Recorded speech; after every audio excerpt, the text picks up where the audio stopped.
Welcome to ACC Network Football, presented by Geico, Heinz Field in Pittsburgh, Pennsylvania. An inflection point in the season of both the Pitt Panthers and the Virginia Tech Hokies on the road. Both teams coming into this contest at 4-4 overall.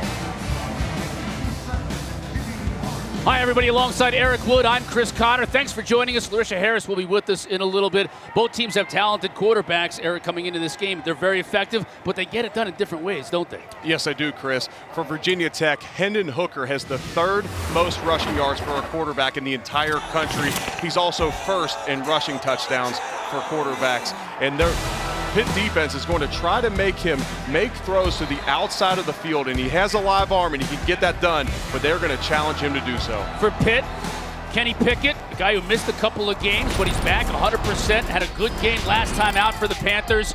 He's close to setting some real record numbers for this team. He is, and he is a true pocket passer. He is a guy that can make every throw on the football field, and he will show it throughout this game. Mel Kiper has him as the number 9 quarterback prospect in this year's NFL draft, and Pat Narduzzi says that any team that gets him will be thrilled to get Kenny Pickett in their locker room. Could finish second all-time in the annals of Pitt football in terms of total offense. That is saying a mouthful. Defensively, what we've seen from these two teams, especially of late, they really get after the quarterback, don't they? Both these teams are led by their defensive lines, and they can truly get after the quarterback, Chris. For Pitt, they lead the nation in sacks. They also lead the country in tackles for loss and have the second-ranked rush defense. For Virginia Tech, they had 6 sacks last week. They're third in the FBS in sacks, and they also can truly pressure the quarterback. Yeah, they were really happy with the way the defense came alive against Miami last week. They hope to carry that forward this week. Well, COVID certainly has played a big role in the college football season. This week, no difference. With more on measures here in the Keystone State, let's send it down to Larissa Harris. Well, earlier this week, the Pennsylvania Secretary of Health strengthened the mask mandate here in the state. Now, there was confusion surrounding the wording of that order, but after clarification, Pitt announced that players will not be required to wear facial coverings in the midst of play, as it could cause a medical issue. I spoke with head coach Justin Fuente about the new guidelines, and he told me, it's been a difficult year, so regardless of what they have to do, regardless of what has to be done, his guys will be able to adjust and adapt as needed. All right, thank you, Larissa. Time now before we get to the kick for our Food Line Food for Thought. Eric, what do you have as far as the keys to the game today? For Virginia Tech, they need to get the running game going. They are first in the conference in rush yards per game, and they also need to put pressure on Kenny Pickett, which could be easier than they originally thought.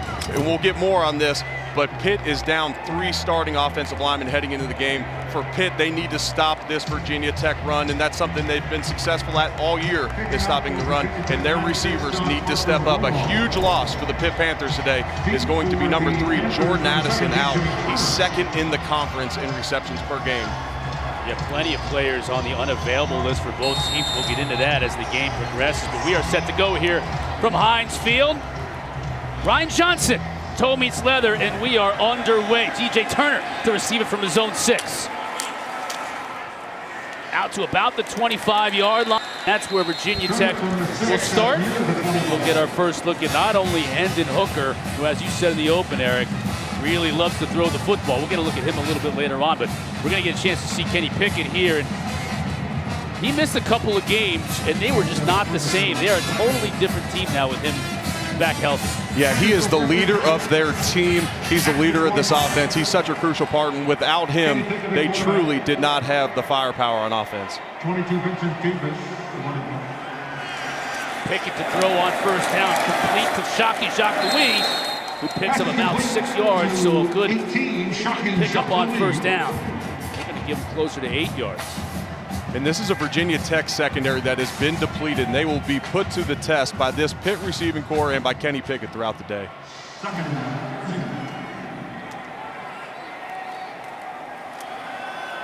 Vincent Davis tries the center of that Virginia Tech defensive line and surges forward just enough to pick up a first down.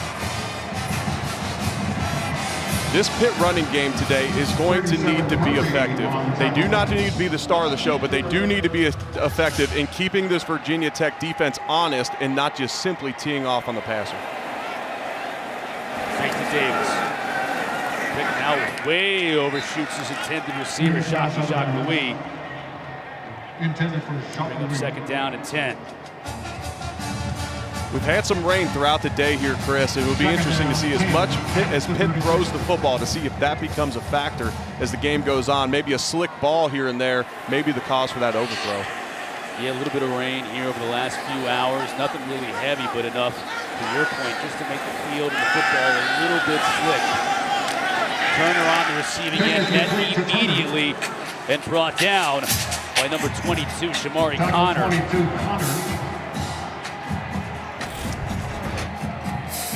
It's a great job by getting to 3rd and 4 here, and this is a situation where Kenny Pickett would be looking for number 3, Jordan Addison. He is not out there anymore. We're going to see who he tries to feature throughout the game. Pickett has time, has a receiver. That's Turner again. Turns it upfield near midfield and picks up another first down. Talk about the receivers without Addison. How about the secondary? All year long, this Virginia Tech secondary has had issues with keeping healthy players on the field, keeping players off the COVID list. And even today, they've got another issue with that. They do, and Jermaine Waller, their most talented cornerback that didn't opt out this year. He's been out for a number of games. I believe he only played in 1 game this year, but Caleb Farley, the number 2 cornerback of the draft, he opts out before the season even starts. Pickett as a receiver again, methodically moving this team down the field. Trey Tipton on the receiving end there, and another first down. Kenny Pickett looked sharp to start this game, and with this top target out, we were wondering how was Kenny Pickett going to look, and so far he has looked extremely sharp. Very late flag coming out on the play. After the play, unsportsmanlike conduct, defense, number 96, 15-yard penalty, first down. Jerry Magdalena saw a referee today informing us Norrell Pollard guilty of the infraction and having a word with the coaching staff over on the sideline. That adds 15 yards to what was already a first down pitch and catch. Yeah, that's a big penalty. Now puts them down to the 25-yard line, and we'll see. We got trips receivers. We have an empty set here, so Pitt is going to continue to air it out.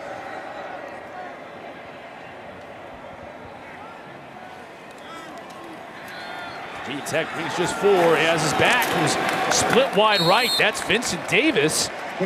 Now down to the 10-yard line, a first and goal for the Panthers. We mentioned in the open that Kenny Pickett will throw the ball all over the entire field. He will put pressure on this Virginia Tech defense throughout the day. Every player on the field needs to be aware because he can make every single throw on the field. Little movement on the offensive front for Pitt. Panthers will move back 5. False start, offense, number 68. 5-yard penalty, first down. Blake Zubovic, the guilty party there. This offensive line is really thin today, aren't they, you would? They are. This Pitt offensive line is down 3 starters because the unavailable list. Yeah, I was figuring the exact words to say it in 2020. Draw to Davis, has a lot of room in the middle. Hit hard at the 7, but rolls inside the 5. It'll bring up 3rd and goal. Ellen Tisdale there to make the stop. This Pitt offense has had struggles this year because the run game hasn't been as effective. They've had struggles down near the goal line. Last week, they went to Nick Patty, their backup quarterback. Here they keep Kenny Pickett in the game. Back in motion, Pickett out of the corner. Jacques Louis couldn't bring it in, and 4th down. This drive looks like it may stall with a field goal attempt. 3rd down, rather. Excuse me, the penalty moved them back, so it's 3rd down. A designed rollout here by Kenny Pickett, and you eliminate half the field when you do that. When you have a talented passer like a Kenny Pickett, sometimes I believe just doing the straight drop back and putting pressure on the whole field is the best strategy in that situation.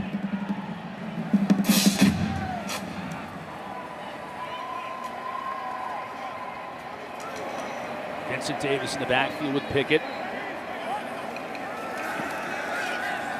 Has time. Tried to hit Jacques Louis in the back corner, just overthrew him. Yeah, he had him there, and you see Jacques Louis' face there. He knew he missed him. And Kenny Pickett is going to want that throw back. Your senior quarterback, he does not miss many throws like that. And coming across the back of the end zone, number 18, Jacques Louis, he had an opportunity for a touchdown there. Pitt's drive on its opening possession stalls inside the red zone. Alex Kessman now to attempt a 22-yard field goal to put the Panthers up early. Kessman drives it through. And Pitt takes the opening kick, marches downfield. They put 3 on the board. Panthers up early here in Pittsburgh.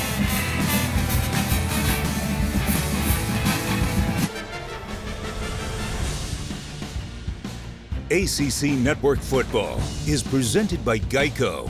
You could save even more by bundling home and car insurance.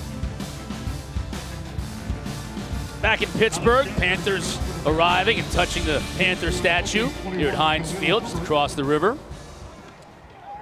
Pittsburgh, PA. Panthers up 3-0 here early. Kessman with the kick. Khalil Herbert lets it go over his head. 25-yard line. Virginia Tech will start. Herbert, part of this rushing offense that Virginia Tech that is just daunting, and a big part of that too, as you said in the open, is Hooker, the quarterback. They provide a really nice dynamic duo, and now that Khalil Herbert is close to 100% anyways, back in the fold. Yeah, it's great to see Khalil Herbert back in the starting lineup. If you're a Virginia Tech fan, he's first in the country in all-purpose yards per game, and he is so valuable to them. Gets the carry here, big hold, bounces it outside and picks up 6 on first down. Herbert, he got hurt in the opening kickoff in the Liberty game. We didn't see him the rest of that game. Had 8 carries last week against Miami, so he got back in. But you were at that game, right? And he just wasn't quite 100%. He wasn't. He never opened up, and oftentimes that's why you don't put the best player on your team returning kickoffs. He's so dynamic, though. It's one of those things where you're damned if you do and damned if you don't. You want to have your best players on the field at all times, and he gets brought down here, falls forward for a couple. It'll bring up 3rd down and about 3. Phil Campbell on the stop from his linebacker position for the Panthers. On 3rd and 3, I would not be surprised to see Virginia Tech keep this ball on the ground, some type of read game where Hendon Hooker can be featured in this as well. Last week, the Pittsburgh Panthers defense gave up 80 yards rushing to Jordan Travis of Florida State, the quarterback. Quick pass. Herbert make a man miss. He does, but he can't make 2 or 3. Outstanding play again from that linebacker spot. This time Chase Pine from his middle linebacker position, pursuing and making the stop. It's a great open field tackle. Hendon Hooker almost looked like he was going to run it, and that's what they wanted to show Pitt. But Pitt is so fast, and they pursue the football so well defensively. Oscar Bradburn now in the punt for the Hokies. DJ Turner standing by with his ankles on his own 20. Good kick, and Turner forced to call for a fair catch, which he makes. Pitt picked up 3 in their first possession. Let's see what they can do in possession number 2. Panthers with the football when we come back.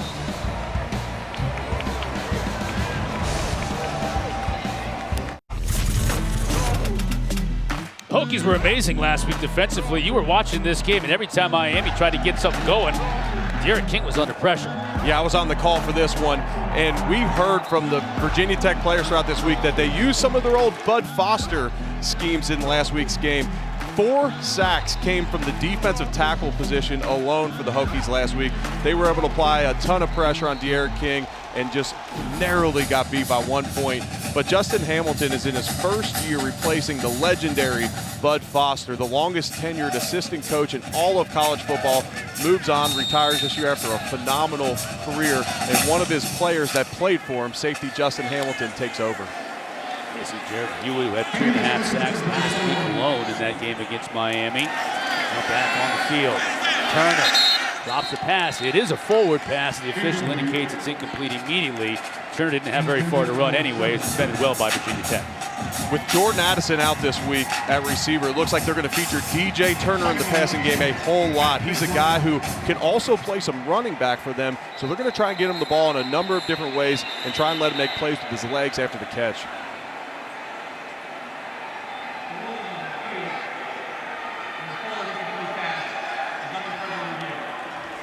Last play is under review to make sure it was a forward pass, and we'll take a quick break and let you know what the replay official decides on the other side. Pitt up 3 early.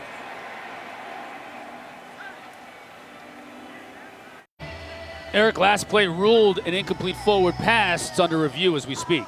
And it's really close. I think it's going to benefit Pitt that on the field After they ruled further it review, the incomplete. ruling on the field stands as called. 2nd down. Yeah, I think it was simply too tough to overturn, too close to call, and they kept with their original. And I've been impressed so far with this offensive line. Down 3 starters, how they've protected Kenny Pickett. After the review, 2nd down and 10 now for Pickett. Outside quickly to Turner. Connor with a nice job of breaking down and bringing Turner down after no gain. So this sets up a 3rd and 10 here for the Pittsburgh Panthers. And I expect Justin Hamilton, the defensive coordinator for Virginia Tech, to dial up some type of pressure. We have not seen a whole lot of pressure from the Hokies defense, but last week they kept constant pressure on Miami, bringing blitzers. And they come with pressure. Pickett gets rid of it, incomplete. Had his receiver, ends up in and out of the hands of Shockey Jacques Louis, and it'll bring up 4th down. Defended by Armani Chapman, getting a lot of playing time today with both Jermaine Waller and Dorian Strong unavailable. Virginia Tech brings 6 defenders. Kenny Pickett does a great job of getting the ball out of his hands quickly, puts an accurate ball on Shockey Jacques Louis, but as Chapman swipes across the receiver's hands, he's unable to keep it. Kirk Christodoulou, both punters Australian in this game. Christodoulou from Melbourne. They kick it away. It's a low line drive kick. Fair caught that time at the 44-yard line, and that's where Virginia Tech will take over. College basketball season tips off Wednesday. We'll have a triple header for you right here on the ACC Network. At 4, the Battle of the Phils, Evansville squaring off against Louisville, part of the Wade Houston Tip-Off Classic. Then number 16, North Carolina hosts the College of Charleston. Will cap the night off with Gardner-Webb at 9th-ranked Duke inside Cameron indoor. Good field position for Virginia Tech to start their 2nd drive. 3 and out first time. Fake to Herbert. Hand was hit as he threw it up in the air. And Hooker was able to complete the pass to Trey Turner. Turner was one-on-one, and that might have benefited him in terms of having a lot of space to react to this pass. Yeah, absolutely. I cannot believe he was able to make that adjustment. Heinz Field traditionally has pretty soft turf. The wetness, because of the rain, impacts that as well. And man, as you see that again, that is a great job of him adjusting. First down, Herbert. The reverse ball on the ground, and Pitt's going to recover the fumble. The exchange between Herbert and Turner went wanting, and Pitt makes a huge play defensively to recover the football in Virginia Tech territory. We got a flag down. We might get an excessive celebration, but as I mentioned, the footing here in Heinz Field. After the play, unsportsmanlike conduct, Pittsburgh, number 91, his first of the game. 15-yard penalty, 1st down Pitt. Patrick Jones, the All-American candidate, the guilty party. Just as I mentioned how bad this footing it is, and I've played in Heinz Field on rainy days, and the footing can be terrible at times. Trey Turner, I'm sorry, he slips trying to come in for the reverse. It messes up the timing between him and Herbert, and the fumble ensues, and Patrick Jones, phenomenal player, makes the play. Excessive celebration, drawing the flag. Well, I'll say this, Patrick Jones is only about 8 months away from that being legal, because this guy is going to be starting on Sundays next year, and he will truly be able to do that open the bank maneuver he just pulled there. Well, this month, it's a 15-yard penalty that drives Pitt back into their own territory. That's a floater, and it's going to be picked. And just like that, we go the other way. Jamari Connor, who's already had an outstanding game today, making a bunch of plays, picks off Pickett. And it's just a battle of turnovers right now. And Pat Narduzzi is going to talk to Kenny Pickett about this one. He just simply throws it into the sinking corner, and Jamari Connor is sitting right there in the flat. He's trying to force the ball to Trey Tipton there, and that is an uncharacteristic mistake, especially coming off the turnover. You just not expect that from your senior quarterback in Kenny Pickett. He just does not do stuff like that very often, Chris. 4th INT of the season for Pickett, and the exchange is pretty much where we left things off 2 plays ago. 1st and 10 for the Hokies from midfield. Fake to Herbert. Hooker to the outside, going downfield. Tried to hit Turner, but that was outstanding coverage by Marquez Williams. We talked in the open about how this Pitt defense is going to try to force Hendon Hooker to make throws to the outside. They are going to play press man on the outside for a majority of this game. They put 8-9 defenders in the box. That is a staple of a Pat Narduzzi defense to try and stop the run. If you can make those plays over the top, or if they're calling it tight with pass interference, then you can open up this Pitt defense. Herbert dances his way to a pickup of about 4, 3rd and 6 for the Hokies. 3rd and 6, 3rd and long is generally when you're going to see what Pitt calls their Delta defense, and they get into a 3-down front, but they cannot get into it here because Virginia Tech gets on the line and hurries up.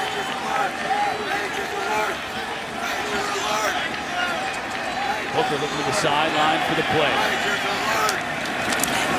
Takes the pitch, he carries it himself, gets met, and he's going to be brought down just shy of that 1st down. Phil Campbell on the stop. About 2 yards shy of finding the stick. So now you're in a situation here. If you're Coach Fuente, offensive coordinator Brad Cornelson, what are you going to do? You going to go for it here? Yeah, on 3rd and 6, I think they identified that they were going to run the ball and try and get to a 4th and manageable. They get to a 4th and 3 here. This will keep Pitt out of their pass rush situation. But as you look at it, right tackle Luke Tenuta is now playing left tackle. Christian Darrisaw, a top 18 player in this NFL draft, he's out. He did not practice all week with injury. Hooker's going to keep it. Get to the line to Kane. I don't think he got there. Big push at the end, but the officials blew the play dead before he was able to get to that 40-yard line. And I think we're going to see a turnover on downs here. Yeah, it's going to be really close, but as we see it from our angle, Chris, both the officials are a little bit off on their spot, but I think both of them are short of the line to gain, and that is a big stop after the bad Kenny Pickett interception for this Pitt defense. And as I just alluded to before that play, Chris, Christian Darrisaw, the left tackle for Virginia Tech, one of the best tackle prospects in this year's NFL draft. We were so looking forward to seeing the matchup between him and Patrick Jones, defensive end for for Pitt. And talking to Virginia Tech's coaches, Christian Darrisaw is a warrior. He was unable to practice all week, but he tried to give it a go today. And it appears at this point he's not going to be able to play today. There's Coach Fuente talking to one of his assistants. A turnover on downs. Mark Hamlin came in and Hooker with a hole for the stop. Now Pitt with A.J. Davis in the direct snap. A run here inside Virginia Tech territory. Flag on the play, though. Let's see what this call is all about. For a Pitt offense that has struggled to run the football at times this year, maybe getting creative is the way to go. But oftentimes when you get in formations like that, sometimes your alignment can get off. Let's see if this is a legal formation. Illegal shift, offense. 5-yard penalty, 1st down. Very similar, he would. Illegal shift offensively, so a successful running play on 1st down, brought back 5 yards. Pick it back now under center. Yeah, we'll see if we see that wildcat package throughout the game, because that could be something to keep this Virginia Tech defensive line from simply pinning their ears back, simply going after Pickett every single play. Vincent Davis now back in the game, tailback. Pickett quickly unloads the Turner. Bounces off a couple of tacklers, still on his feet inside of Virginia Tech territory. They'll mark him out at about the 48. That'll be a 1st down. We just talked about DJ Turner and his run after the catch ability, and he puts it on display there, breaking tacklers. DJ Turner is only 5'9", not an ideal height for a wide receiver, but when you can make plays with your legs after this, you become extremely valuable for an offense. He's built more like a running back at 5'9", 210, and he went up to get that one. Hard hit. What a catch. Throw was behind him. He went up to get it, absorbed the hit, and hung on. They're finding a number of different ways to get the ball in DJ Turner's hands. We've seen swing passes. We've seen catches over the middle. We saw a quick out on the play before. They are trying to feature him a little bit more in that Jordan Addison role. Now empty backfield for Pickett. Wants to move quickly. Quick pass out in the flat, picking up what he can. That's his tailback, Vinny Davis, out of the backfield. And we've seen him lined up as receiver a lot today. Yeah, they're going to feature him as well. It's going to be by committee trying to replace a guy like Jordan Addison, who's second in the conference in receptions per game. We've seen running backs catch it. We've now seen 4 different receivers catch the ball. Tried Davis in the middle, had nowhere to go, tried to spin free, but brought down by Alan Tisdale at the line of scrimmage. Second down now, or third down rather, in about 5. And Kenny Pickett is coming to the sideline here. Okay, he's going back in. I was wondering if we're going to see the Wildcat package. One thing I've been super impressed with, although Kenny Pickett has been errant on a few throws today, he's getting the ball out quickly. And when you have 3 new offensive linemen in for this game, that is what's helping this offensive line out so far.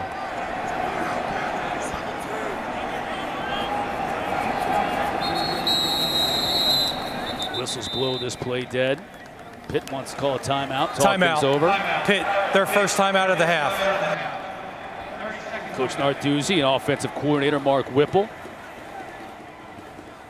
want to have a word with this offense on a crucial third down.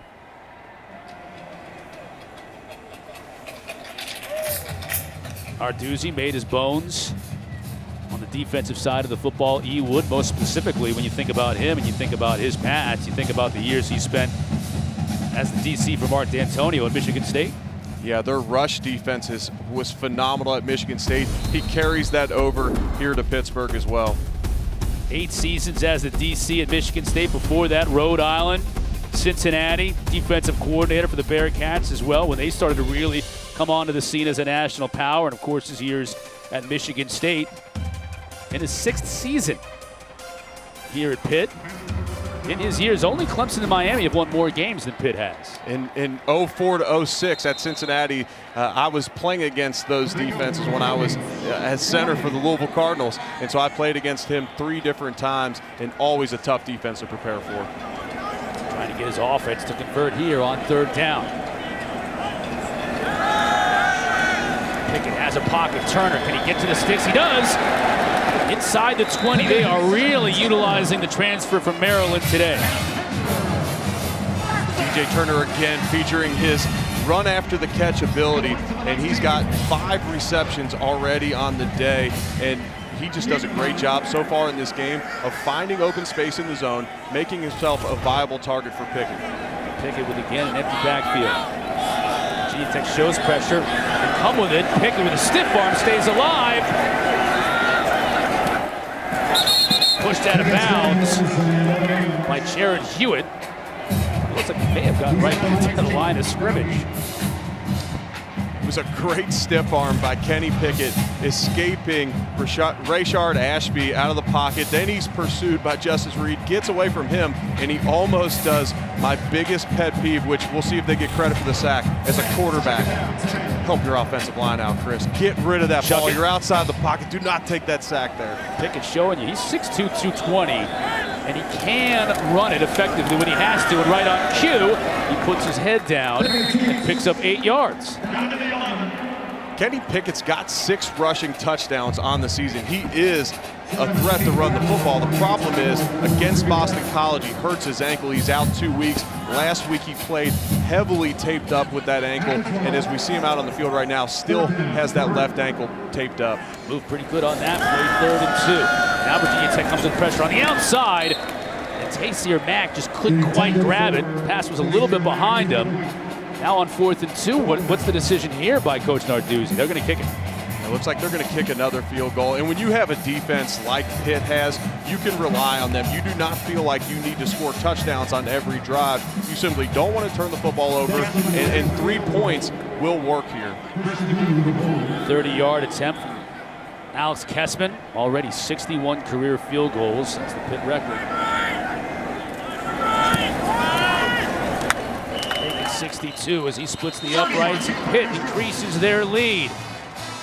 6-0 here at Heinz Field. Another good drive by the Panthers. but we'll see if these drives that are resulting in field goals end up costing him. It has at times this year. I was here for the NC State game on the call. They have a goal line stand in that game. They get stuffed at the 1-yard line, and then they end up losing by 1 point in that game. We'll see if this Pitt defense can remain dominant against this Virginia Tech offense, though. Both these teams have had heartbreaking losses, haven't they? 4-4 on the year, and all things considered, with how difficult the time they've had with COVID and everything, pretty darn good. You know, it's kind of an inflection point. Virginia Tech's gone to 27 straight bowl games. It still remains to be seen how the bowls are going to be chosen this year, but at 4-4, both these teams still have Clemson left on the schedules, so the schedule isn't easy here on out. This is a huge game for both these teams. They want to keep their thoughts of having a winning season alive. Yeah, and if you look at Pittsburgh, they played 2 games without Kenny Pickett. They lose both those games. The 2 games they've lost with Kenny Pickett, both by 1 point. Big move from Kessman. Herbert from the goal line. He's going to give it a shot. Tries to get outside at the 15. Won't even get to the 20. Brought down at the 16. Larisha Harris, what do you got for us? Well, we do want to take a moment to recognize the fact that today was senior night for the Panthers. And when we were talking to defensive coordinator Randy Bates, he told us that this was a special group, especially the seniors on the defensive side, because he has a special bond with them. Guys like DeMar Hamlin, Patrick Jones, Rashad Weaver, they were all there for him during a crucial time in his life when he was battling cancer in 2019. He said those guys were able to keep it in-house. They didn't even reveal anything until he was able to reveal to everyone that he was able to overcome cancer in December of 2019. Yeah, it's a good point, Larisha, and it's interesting seeing the seniors here honored before the game. No parents out there on the field with them because of COVID concerns, so just the players and the coach. But good to see him be able to get out here on senior night anyways at the stadium and be honored as such. Yeah, it'll be interesting to see if any of those seniors come back for another year, because everybody will be granted another year of eligibility. When we asked Pat Narduzzi if he would welcome back Kenny Pickett, he said if Kenny Pickett decides to come back, they'll throw a party. Not only will they accept him back, they will throw a party if he comes back. Those seniors are welcome to come back if they want to, I'm sure. It's going to be interesting in the offseason, though, when you have to bring in recruits. How many can you give if you don't know how many of those seniors are going to want to come back? Holston on the carry for Virginia Tech. It's close to the first down. He's going to be a little bit shy. Holston's wearing number 25, by the way, the Frank Beamer number. Every game, a special team standout gets to wear number 25 for Virginia Tech. This week, it's Jalen Holston, who also doubles up as one of the tailbacks in this room. Yeah, and Jalen Holston last week had 2 touchdowns against Miami and averaged 9 yards a carry. That likely contributed as well to him getting the honor of wearing the 25 jersey this week. 3rd down and less than a yard. Herndon, blockers in front of him, puts his head down. Gets pushed back out, but how much forward momentum and progress was he able to give? That's Quincy Patterson, my bad. Patterson coming in and taking over for Herndon. Big quarterback out of Chicago. They bring him in a lot of run-only situations, and in this particular case, he didn't get there. Yeah, he decides to go away from Jalen Holston. Jalen Holston was leading up in a hole. He decides to go backside, and at that point, you have to be right if you're going to run away from your lead blocker. They bring in Quincy Patterson often at times because he's 6'4", 240. Bradburn with the kick. Here's Turner. Flag down already. 40, 45. Forced out of bounds at the 47. Let's check the marker. And another late flag comes in. Got all kinds of laundry to sort out here with Jerry Magalanis, our referee. Pitt sideline was begging for a 3rd penalty. They wanted to get a late hit along the sideline. Neither of those flags seem to be in the area of that. One's likely a holding on the far side of the field. It'll be interesting to see what this one is on our side of the field. Officials discussing all the laundry on the field. It may take them a while to sort that out. They didn't have another flag to throw. You're right. And this Virginia Tech defense has had 2 long first-quarter drives by Pitt all the way down to the red zone. Now, they were able to make stops, but they've been on the field for a lot of snaps. And then this Virginia Tech offense just goes 3 and out. This is a Virginia Tech defense that's going to have to step up here. There are 2 fouls on the play, both against the return team. Illegal block in the back, number 38, is declined. That was during the return. During the kick, holding, number 14 is accepted. 10-yard penalty from the end of the kick, first down. The holding call against the Panthers will be accepted and move them back. Let's see if we can see it. Number 14. It was just off to the left of the screen. Marquez Williams. Yeah, those penalties before the catch become so big because not only are you don't get that return yards and then the penalty, it's from wherever you caught the football. So this is a penalty that costs Pitt about 27, about 22 yards, so it looks that way. Yeah, that's an enormous penalty. There you see the penalties right now affecting the Panthers more so than the Hokies. Pickett now from his own 25. Top of the week. On the jet sweep. Banked down for 32. Pickup of 7 on first down. Justice Reed there to make the stop. Grand old man Justice Reed. Ran his 7th year of eligibility before the year started his career at Florida. Went to Youngstown State. Injured in 2016, 2017, 2018. You got to admire a guy like that. He loves football, man. Absolutely. He definitely does. And I've been impressed so far with Mark Whipple's variety of play call. Jet sweep there. We've seen the wildcat. We've seen swing passes. And then obviously the play down. Pickett is chucking it today. Turner complete for the first down. Now 7 catches already in the first quarter for DJ Turner. And DJ Turner comes into this game with only 21 catches on the entire season. It's also 18 attempts from Pickett in the first quarter. Yeah, we alluded that he'll throw it all over the field in the open, and it's coming to fruition here. Final minute of that first quarter. Trying the run. They've been throwing it so much. Maybe this run is going to be at least somewhat viable. They've yet to have a 100-yard rusher on the year at Ewood, and they only average 104 yards per game on the ground.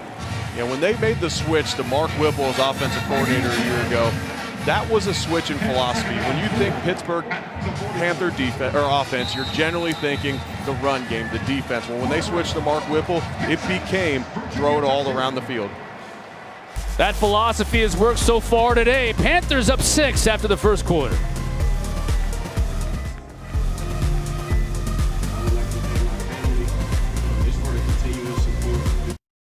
Jordan Cornette here with your Fansville studio update. FCS Abilene Christian and UVA Brennan Armstrong.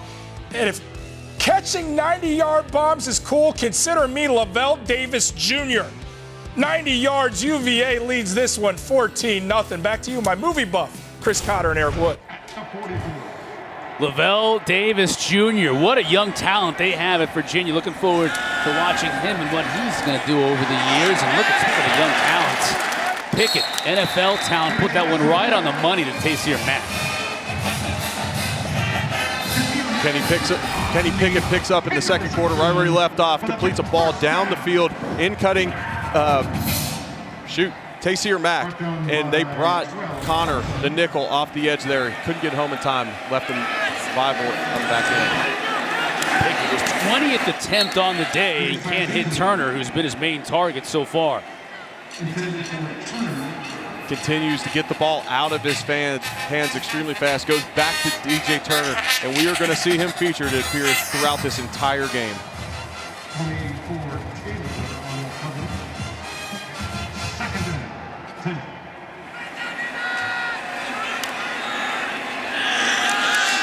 Pressure up the middle, setting up the screen. And flag on the play as Davis couldn't corral him. Offside, defense, number 41, lined up in the neutral zone. 5-yard penalty, second down. Jalen Griffin. Second down and 5 now for the Panthers. Jalen Griffin getting some playing time with Emmanuel Belmar. There he is right there, lined up offsides. Yeah. They had a free one there. And they had blockers out in front too. That's a big incompletion there. Just let him a little bit. Vincent Davis sat and Kenny Pickett tried to lead him up the field a little bit. Turner, can he spin out of a tackle? Fumbles the football. Teammate was right there to fall on it. Divine Diablo came up playing some nickel today, some of that free safety spot. comes up to make the stop and force the fumble. Mack was there, fortunately, for Turner to fall on him. Devon Diablo is a guy that everybody likes to compare to former Virginia Tech great Cam Chancellor. And when you ask Diablo about it, he'll always say, man, that is high company to be compared to, and he's even honored by that. But it's because he's that linebacker safety hybrid type, can really run and fly around and make plays. Third down and 5, Pickett. A little rollout, tried the back shoulder to Trey Tipton. Just couldn't quite connect. It's a good idea. Just Tipton couldn't squeeze it. Now another 4th down and medium here. Decision time in no man's land. We got a kicker, by the way, in Alex Kessman, who's got a ton of leg. Kicked a 58-yarder earlier this year to send the game against Boston College into overtime. Has the longest field goal in this stadium's history at 55 yards. This one from 52.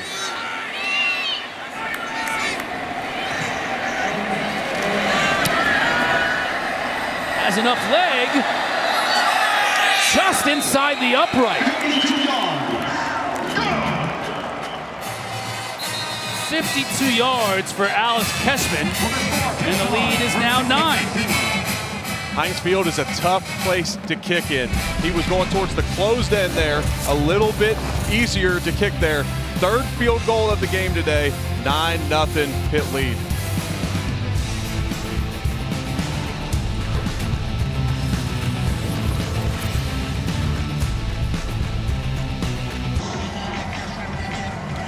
Panthers up 9-0 here, second quarter. Wood, Alicia Harris, and Chris Connolly with Heinz Field. Herbert takes the knee in the end zone for the touchback. Time for a Geico player spotlight. Let's look at Patrick Jones, the All-American defensive end for Pitt. Patrick Jones already with a fumble recovery in this game. On the season, he's got 8 sacks. That's good for 2nd in the country. He leads the ACC in sacks. He got 11 tackles for loss. That's good for number 5 in the ACC, and he is an absolute beast. Watch for him on 3rd down, though. They'll line him up all over the place. They'll stand him up, and we'll try and track that as the game goes on. He and Rashad Weaver. Just think about that defensive line. Keyshawn Camp's been hurt much of the year. Throw in a Jalen Twyman if he decides not to opt out before the season begins. You're talking about maybe the best defensive line in the country. Yeah, Jalen Twyman, he's rated as the number 7 defensive tackle in the draft. He had 10 sacks last year. Hooker on 2nd down. There's a receiver wide open. Into Pitt territory goes Mitchell. I hope you can tell us how he got that wide open. A miscommunication by this Pitt defense, and they load the box, and James Mitchell is going to slip out, and nobody runs with him. And James Mitchell, the former quarterback, slips through, and he's had a great year so far. Former high school quarterback, Justin Fuente was talking about that to us earlier in the year. Not to take anything away from Mitchell as a high school quarterback, but a much better tight end, he says, than he was a quarterback, and he showed it on that play, though.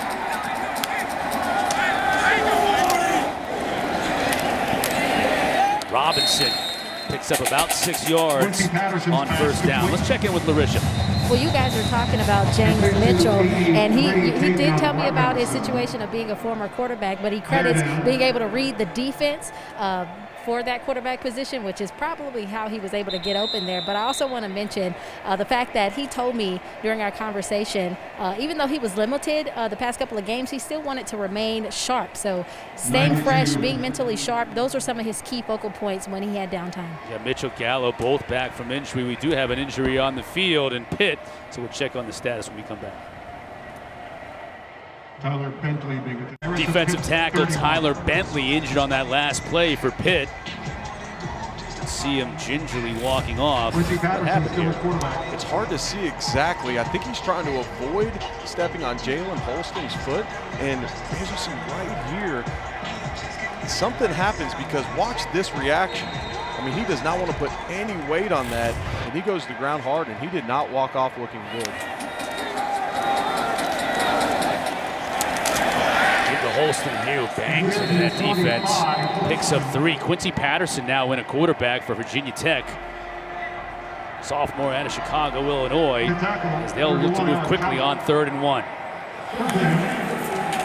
Again, Holston. This time he picks picks up the first down. Virginia Tech will move the chains. And Hendon Hooker standing over by the coaching staff. It does not appear to be an injury situation. I believe they just want to get some work with Quincy Patterson in this game. And they also have backup running back Jalen Holston in. It's a different look for this Virginia Tech backfield. Patterson quickly out and the pass is low. Robinson couldn't handle it. Early in the year, Braxton Burmeister played for Virginia Tech as well. One man who transferred into the program, so there you see Hendon Hooker.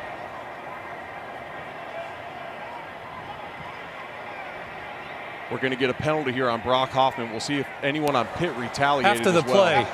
Personal foul, unnecessary roughness, offense, number 76, 15-yard penalty. The down counts, second down.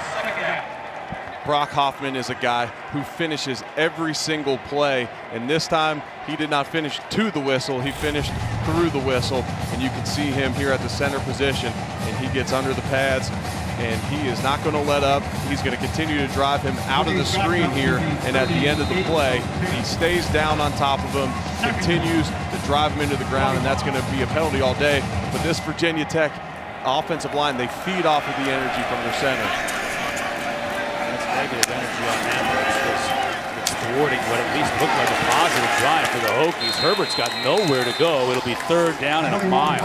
Yeah, you're exactly right, Chris. There's being smart about it as well. You want to lead, you want to set the tone up front, you want to play with passion, but you also got to be smart. And on third and very long here for Virginia Tech, it'll be interesting to see if they try and get maybe half of it back, get in field goal range, and make this a one-score game again. And it's interesting. It's still Hendon Hooker on the sideline. Quincy Patterson directing this Virginia Tech offense. Third and 26. Pitt's showing pressure. Patterson will try and pick something up himself, and he gets maybe a yard. On third and 26.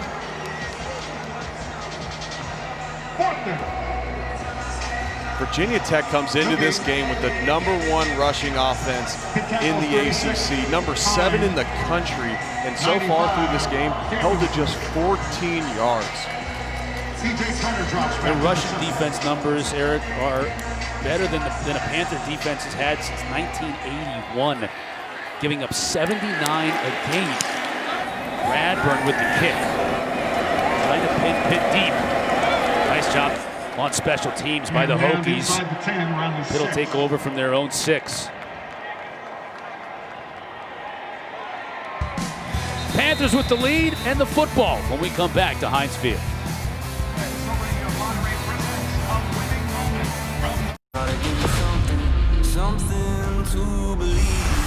ESPN, home of the college football playoff. A little bit of rain here at Heinz Field in Pittsburgh, PA. Supposed to let up here in just about an hour or so. Not putting a damper on 5,500 or so fans that are here in attendance. Panthers trying to run on first down, something they haven't done a whole lot in this game as A.J. Davis picks up a yard. College football playoff. Our AP top 10. Indiana put up a big time fight today in Columbus before dropping that game to Ohio State. I was a little worried about them early on. They go 3 and out to start the game, 2-play touchdown drive for Ohio State, but they fought hard in that game. They fought hard on the road. That's a team, you know, they hadn't been there very often, so they could have whittled under the pressure in the clinch shoe, but not. Put themselves well, but Ohio State is for real. Turner again on the receiving end. Devin Taylor forcing him out. Just shy of the first down, so a big third down for this Virginia Tech defense. They want to get the ball back to their offense so they can get something going here in this first half. 9th catch for DJ Turner so far.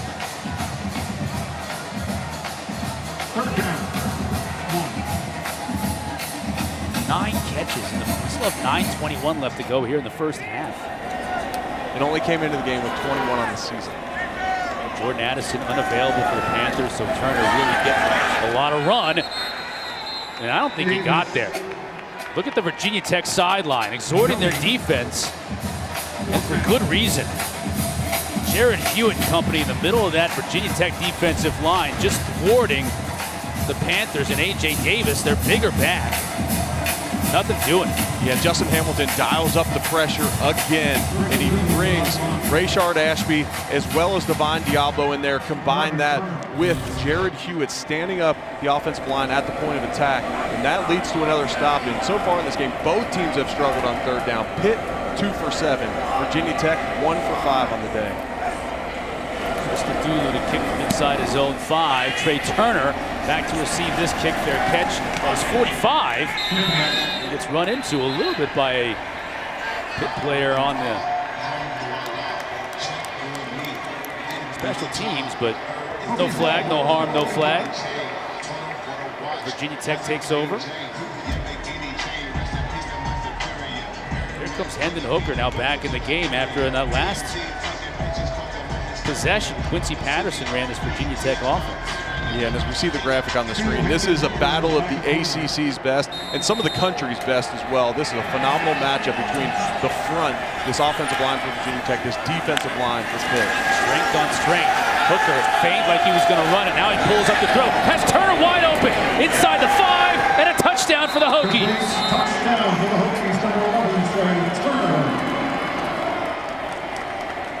Well, I'm glad we showed that rushing graphic right before that bomb.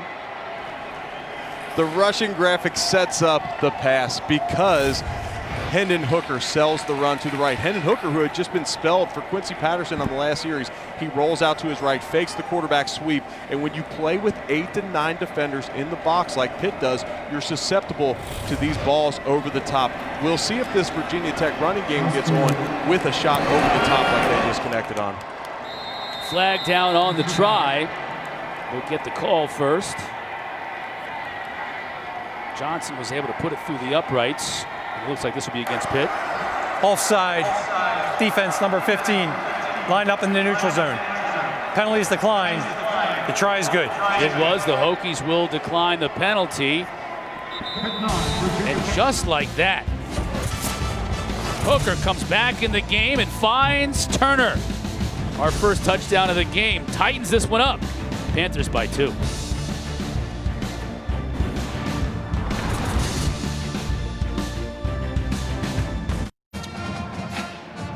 One play can change the complexion of a ball game, and that's certainly what we just saw.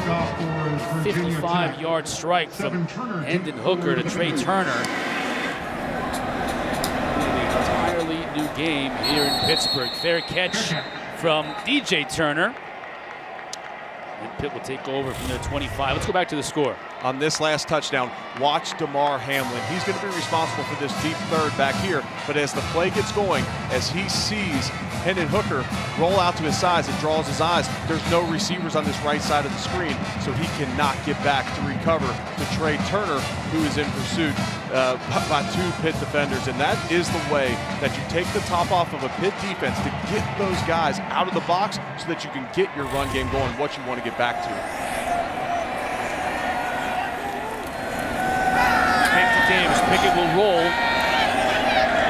Run the football, but chose to throw it in a wise move. Jalen Barton, true freshman, getting playing time and on the receiving end there. The completion to Jalen Barton. Just his second catch of the season. His first one was a 68-yard catch earlier in the season. That is just his second catch of the season. But with Jordan Addison out, a number of guys are going to touch the ball that don't get a lot of play usually. Down is under further review. It looks like Jerry Magallanes and our replay official Mark McEnany are going to discuss the spots on this and to see if he had a foot in bounds. We'll take a look at the replay as well. There's a look at Jalen Barton. And I love what Mark Whipple's doing. When you have 3 offensive linemen out, you got to get rid of the ball fast. And then right there, we see a designed quarterback rollout, so you get Pickett on the move.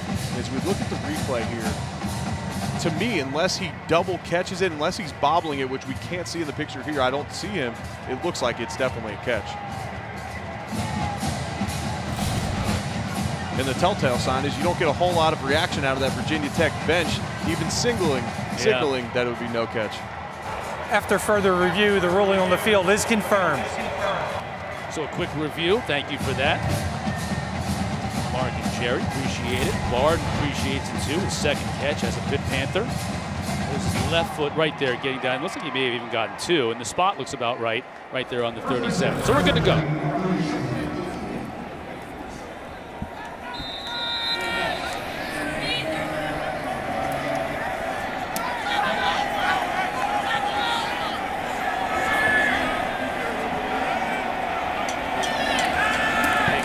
On the outside, Diablo couldn't get there. Now he has an easy lane. Jacques Louis with a big gain. Defensive coordinator for Virginia Tech, Justin Hamilton, when he dials up the pressure and fires a safety like that, if he does not get home in time, there's going to be open space on the back end of the defense, and Kenny Pickett makes him pay. Panthers on the move again inside Virginia Tech territory. They moved the football with efficiency today. They just haven't been able to put it in the end zone. More pressure coming. Pickett on his back foot. A little miscommunication with his receiver, and maybe a little bit of a hold according to Jacques Louis, but they won't get a flag. Virginia Tech is not going to sit back on its heels. They are going to continue to dial up the pressure, try and force negative plays for this Pitt offense, get them in 3rd and long situations, and get them off the field. 2nd down and 10 for Kenny Pickett. 2nd down, 10.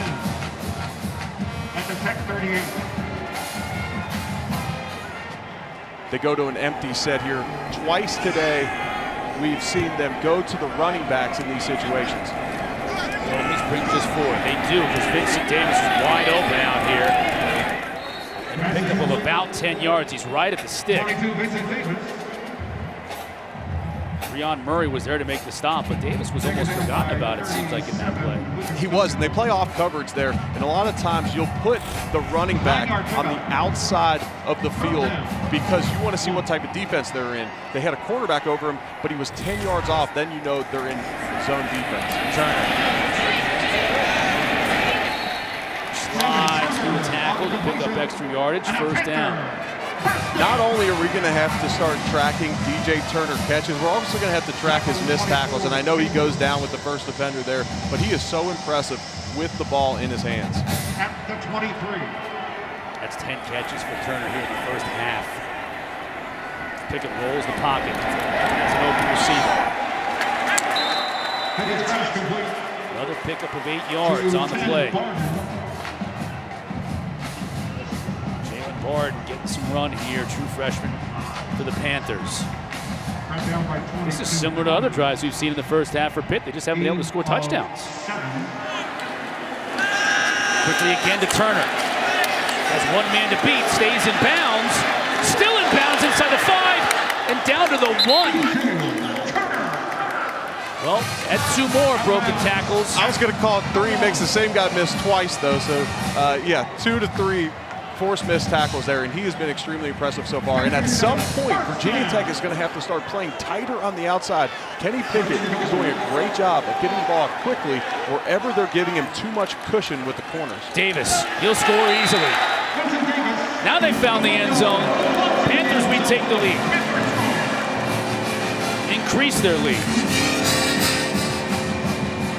What an answer by this Pitt offense. You give up the huge play, Hendon Hooker to Trey Turner, and all the momentum swings to Virginia Tech, and Pickett leads this team down the field on a methodical drive, taking what the defense gives him, and then Davis slams in the touchdown at the end.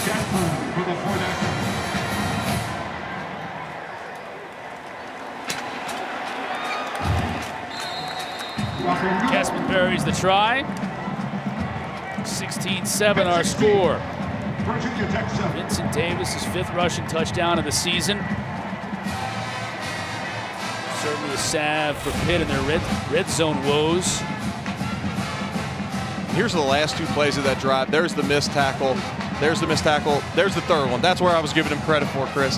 And DJ Turner gets up all the way down there. And this is a great job by the offensive line. You see over on the right side of your screen, you have Matt Gonzalez.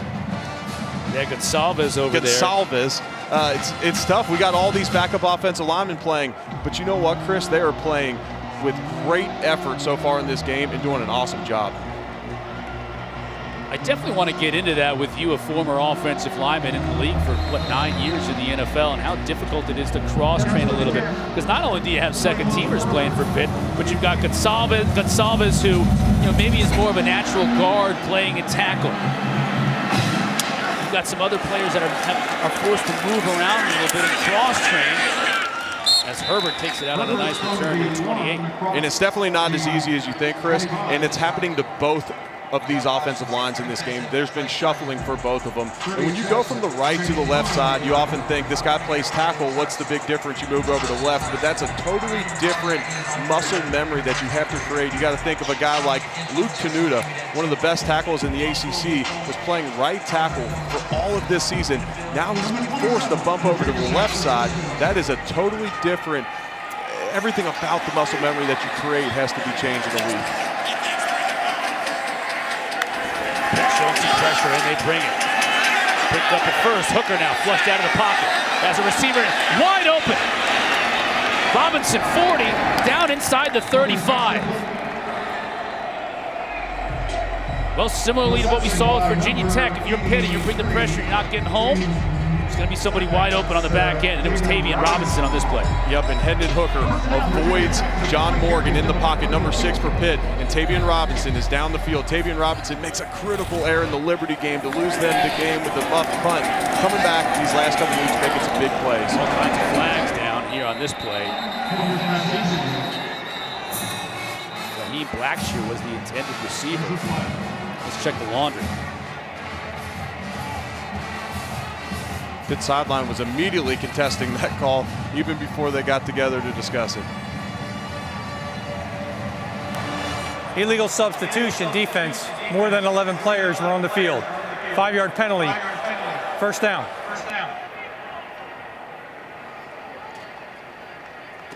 Now Virginia Tech marching down the field. The defense has played so well in the first quarter.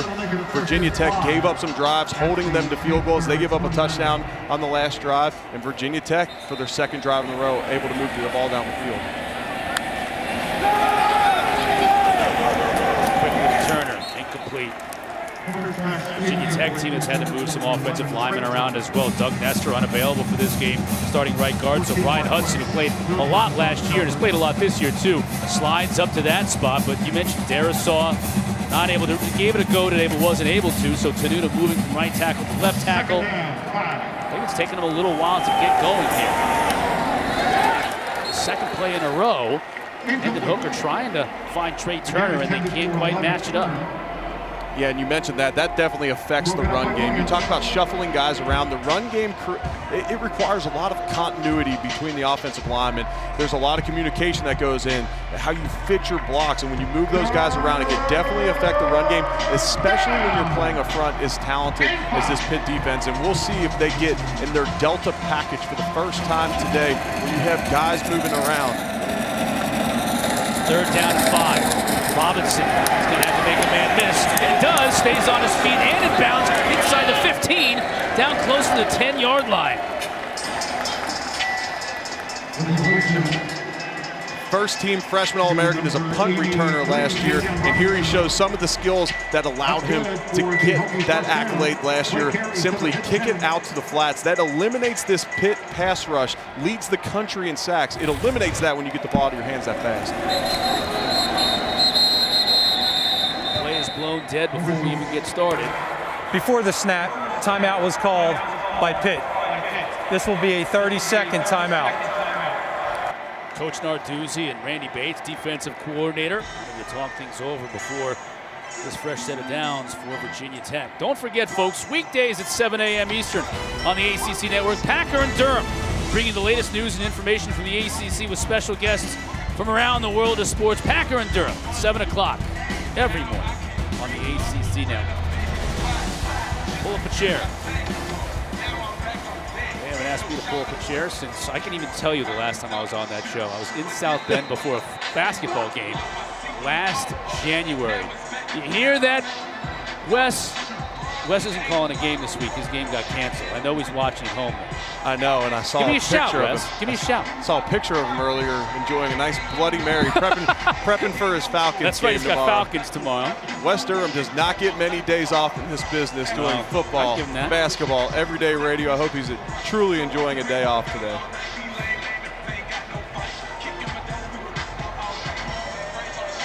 And I'm not sure if Vicky appreciates him being home today or if she'd rather him be on the road still. Or at the very least on the golf course. Like, I think it might be a nice day in Atlanta. First and goal at the 10. Goal after timeout. Holston just tries to lean forward and pick up what he can. Give him about 3. Virginia Tech featured Holston down in the tight red zone last week. We mentioned earlier he had 2 touchdowns. We'll see if they keep it on the ground here. Virginia Tech has a great red zone offense. They get very creative. Last year, James Mitchell, their tight end, 4 rushing touchdowns. Hooker fake to Holston. Turner goes up to pick it up. And he scores. Touchdown. The completion to number 11, Trey Turner. Turner's second touchdown of the day. Here come the Hokies. Looked like Turner may have come up a little bit lame on that play, but what a job going up to pick up this Hooker pass. This Pitt defense is going to force Hendon Hooker to beat him, and so far in these last 2 drives, he has, and he's done it with Trey Turner in back-to-back touchdown drives. The play action there gets the linebackers to bite up. It allows the free space, and Trey Turner and Hendon Hooker make this Pitt defense pay. Well, we saw Hooker give way to Quincy Patterson for one possession earlier in this quarter, Eric, and since then, Hendon Hooker's come back in and led 2 scoring drives. That may have lit a fire under him, Chris. You take a guy out that has as much pride as Hendon Hooker, and he comes back in. Now on the day, he's 8 for 11, 180 yards and 2 touchdowns. You know, last week, he plays a really good game against Miami, only 202 yards passing that entire game, generally getting it done with his legs, and now we see him today getting it done through the air. That first scoring drive was a 1-play lightning strike, 55 yards to Trey Turner.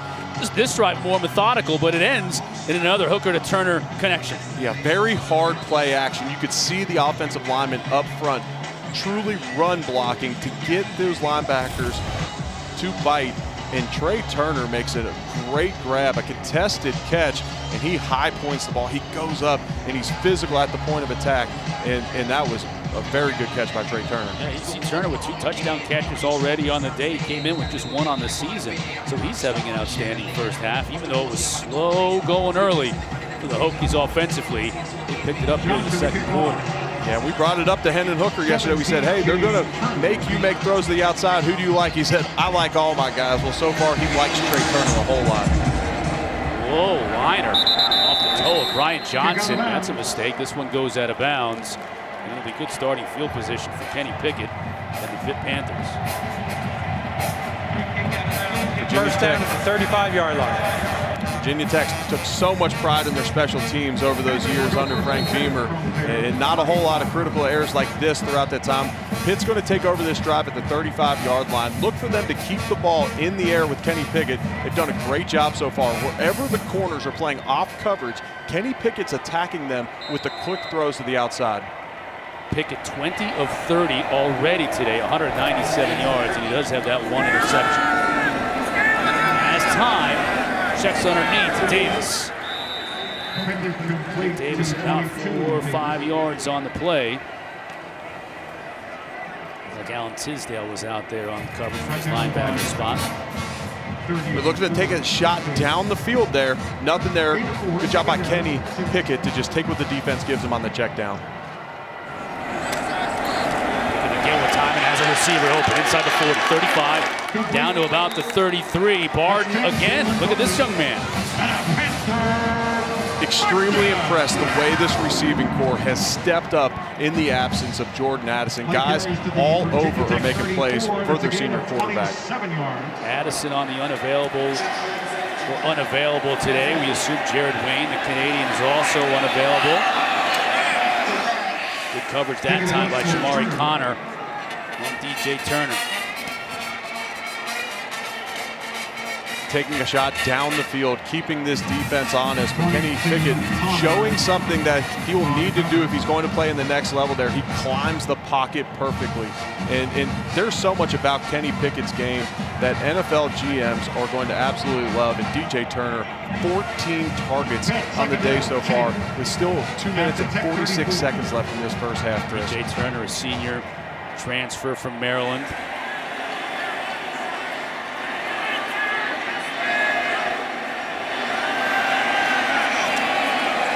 Tipped it on the receiving end, out of bounds, 6-yard pickup. Larissa, what do you got? Well, you guys were talking about what Kenny Pickett brings to an NFL team. Eric, you talked about it. Well, when we were talking to Coach Pat Narduzzi, he basically said, like, Kenny Pickett is a drop-back quarterback, and he sits in the pocket, he reads the coverage well, he knows when to throw the ball. He even had compared him, rather, to Russell Wilson of the Seahawks. Yeah, certainly wants to throw first, but can run if the opportunity presents itself. 6 rushing touchdowns on the year, but clearly prefers to use his God-given gift, and that's that right arm. Yeah, look at this. So watch as this play develops. You're going to get bail technique, and no one gets to the flat, and we have him playing so far off here, and Kenny Pickett's just doing a great job of taking what the defense is giving him out there. Look at the time again. And again, these short passes, they're just methodically moving down the field. Trey Tipton again, he's just been on target. 8, 10 yards, pitch and catch. Yeah, and Virginia Tech is depleted in the secondary. Caleb Farley, the #2 cornerback in the draft, he opts out before the season starts. Jermaine Waller, their next best cornerback, is down. True freshman Dorian Strong, who's had a good year so far, he's down in this game. So guys have had to move around, and you have a hard time if you're Justin Hamilton playing that old Bud Foster defense where you play press man and bring pressure the whole game. You have a hard time trusting these guys because they're just inexperienced on the back end. 2nd down and 3. Pressure up the middle. Pickett's going to have to run, and he just dives forward to pick up what he can. He's close to a first down, and it looks like by this near side official, he's going to mark him enough to pick up the first. He may have to measure this one, though. You'll see right here up front, Jimmy Morrissey, the center, 2019 first team All-ACC. He just gets edged by the defensive end, Jalen Griffin, on the tackle and stunt. It was able to force Kenny Pickett out of the pocket. Kenny Pickett showing another attribute that NFL scouts and GMs are going to like, his ability to escape the pocket, make plays with his legs when he needs to. And Jimmy Morrissey is a guy that when I talked to Dave Borberly, the offensive line coach for Pitt, he absolutely loved Jimmy Morrissey. What a great young man. He's a leader of this team, and we got the spot there. They did the measurement. It's going to be a first down Pitt, but a first-team All-ACC guy last year. He'll be up for it again this year. Would be surprised if he didn't win it. He's having another great year for the Panthers. Yeah, big job for him today, as we mentioned, with players out, unavailable, having to move some offensive linemen around. Morrissey staying at that center spot, one of 14 captains, along with Kenny Pickett on the offense with his Pitt team. And a fresh set of downs. A.J. Davis now in motion to empty the backfield. Hokies come with pressure. Pickett spins out of it. Now he's got to get rid of it. Has a receiver open in the end zone, and a touchdown. Jalen Barden, his first touchdown as a member of the Pitt Panthers.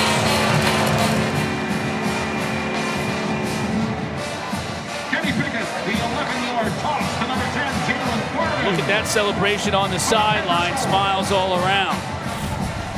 What a play by Kenny Pickett. They only have 5 blockers. Virginia Tech brings 6. Kenny Pickett able to make the extra defender miss. He rolls out to his left, throws back across his body, across the field. Oftentimes a no-no, Chris, for a quarterback. Say, late and over the middle, isn't that what you're supposed to never do? Unless they bring 6 defenders and you only got 5 defensive backs covering the whole field. I assume that if you're Kenny Pickett, you do that, then you have a little more confidence doing it. 23, Virginia Tech 14. Pickett getting flushed out. Yeah, with only 5 defenders on the back end, you're more confident making that move. And you have the true freshman, Jalen Barden, coming up big in this game, Chris. and he's doing a great job of finding open zones. And Kenny Pickett, it doesn't matter who's that receiver. His #1 target coming into this game, Jordan Addison, the guy who's second in receptions per game, he's down. So what does Kenny Pickett do? Anybody is live on every play, and yes, he has gone to DJ Turner a whole lot in this game. He's already got 11 catches, but now coming into the game, Jalen Barden with 1 catch heading into the game, he's now got 5 on the day for the Panthers, 65 yards and a touchdown. Barden playing in that slot, vacated by the absence of Jordan Addison, but Panther fan, you have to feel pretty good about what the 2 freshman receivers, Barden and Addison, might be able to bring to you in the years to come. You're right, and that's coming off the heels of a game last week where Pitt has 3 freshmen and sophomores get interceptions. Then you look at a game like today, and you got a true freshman making plays on the outside. Jordan Addison is down. He's such a productive receiver.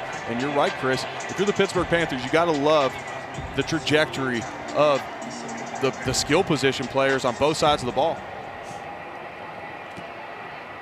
Now this Virginia Tech offense that really got kicking into high gear here in this second quarter. They've got a minute and a half, 1:29 to be exact, to see what Hendon Hooker can do. Pressure now up the middle. Hooker as a receiver coming back to the football. Just a little bit too flat on that pass for Robinson to come back for it. Randy Bates dials up pressure again. They bring 6 defenders, and Hendon Hooker is unable to step into the throw. That forces him to short arm and throw, and just misses the open receiver down the field. From the 25, second and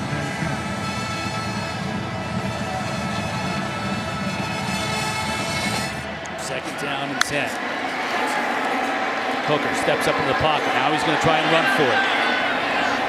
And he just gets what he can before running out of bounds. 3rd down and 5. Make it 6 with the clock stopped.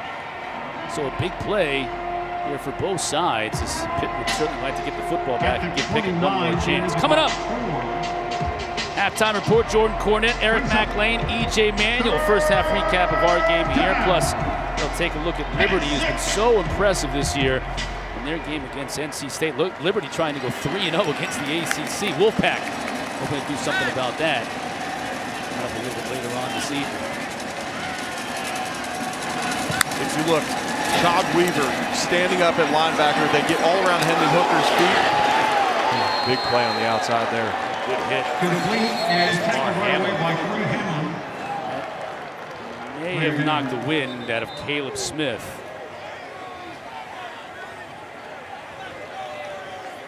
Smith went down in a heap. Big hit by Hamlin.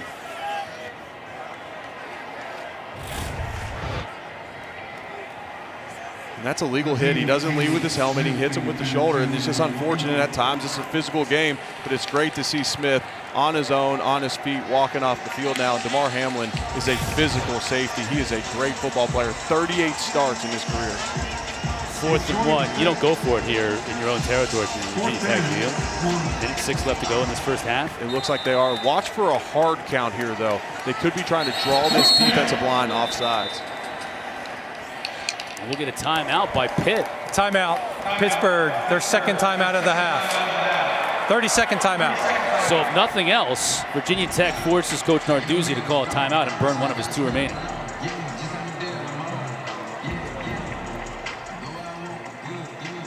We've seen a lot of NFL talent on the field, Eric. You've talked about it ad nauseum and for good reason. You're going to see a lot of the players you're seeing today play on Sundays next year in the years to come. Yeah, we got 3 opt-outs between these teams, but we have 6 guys listed in Mel Kiper's top 10 that are playing in this game. Christian Darrisaw is trying to play tonight. He's the number 18 overall player, but we've seen James Mitchell make great plays. Kenny Pickett's having a phenomenal game. We mentioned Jimmy Morrissey a couple minutes ago, and then Jones and Weaver, these 2 defensive ends for Pitt.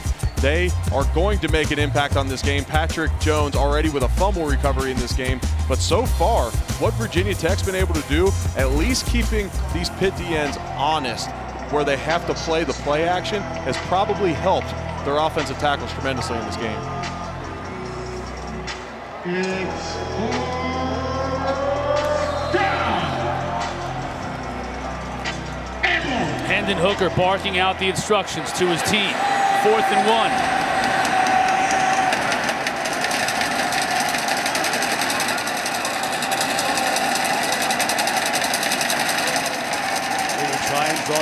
There's offside. They got a flag. Let's see which direction it goes, though. Were they drawn offside? False start, offense, number 69. 5-yard penalty, 4th down. They were. Luke Tenuta must have flinched. It was a great job by Luke Tenuta trying, but as the Pitt defender flinched, he's allowed to flinch if he does not get into the neutral zone. And here, a little bit of movement along this Pitt defensive line, but not far enough back. Yeah, almost the critical error. Right. Yeah, almost the critical error. From that angle, you couldn't see truly how far he was lined up off the ball to get down in that stance and still have room. But we predicted that they might just be trying to draw him offsides. It cost them 5 yards, but they make Pitt burn their final timeout. Turner back to return this punt. High kick. Will make the fair catch at his own 29-yard line. 53 seconds for Kenny Pickett and the Panthers to see what they can do before we take the halftime break. And Pickett had the one bad interception in this first half, but he has played a great game so far. He's got 259 yards through the air. And when you have a senior quarterback, although you don't have any timeouts, and you only have 53 seconds left in this half, you trust your senior quarterback to go try and make plays to get more points on the board in this game in this situation.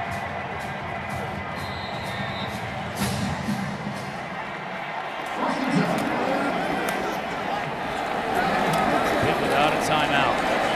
Plenty of time for Pickett. He's going deep into double coverage. Just overshoots Jacques-Louis. Covered nicely by Devin Taylor on that play. Breon Murray there as well for the Hokies. And because of O-line issues, because you have 3 starters out, Pitt left in 7 blockers there anticipating pressure. They didn't bring any, so they only had 3 receivers out on a route there. That's why you see the double coverage down the field.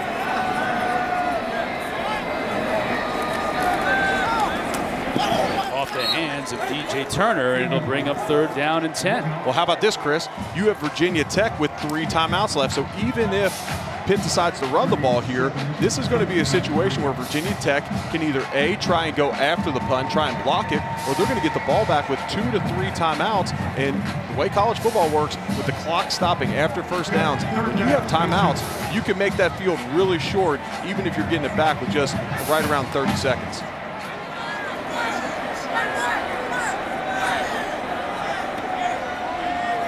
Showing a little bit of pressure. They do. It's delayed. So Pickett has some time. Now the pocket closes down around him, and he just overshoots his receiver, Taysir Mack.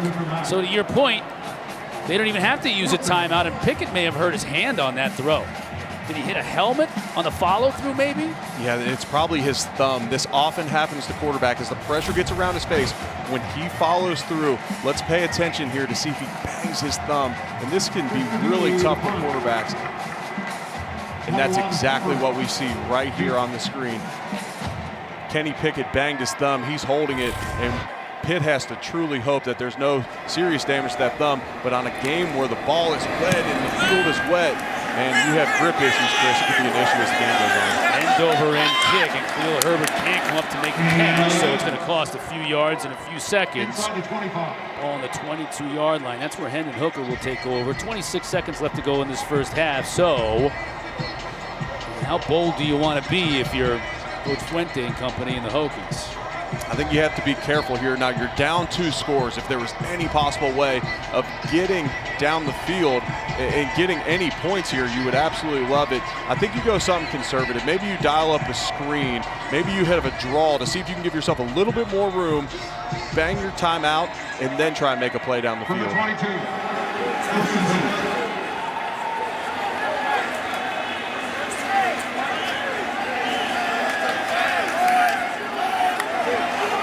Motion. Robinson with the catch. Short gain on first down. Clock stops with 20 seconds. Virginia Tech does call the timeout. 20 seconds left, and they're going to have to get down the field in a hurry. When you look at Virginia Tech's kicker, Brian Johnson, he's attempted 6 kicks on the year over 50 yards, as long as a 55-yarder. So you're looking at getting to Pitt's 38 to have him tie his long of his career. So that's a tall task, but it's worth a shot, especially down 2 scores at the end towards the end of this first half.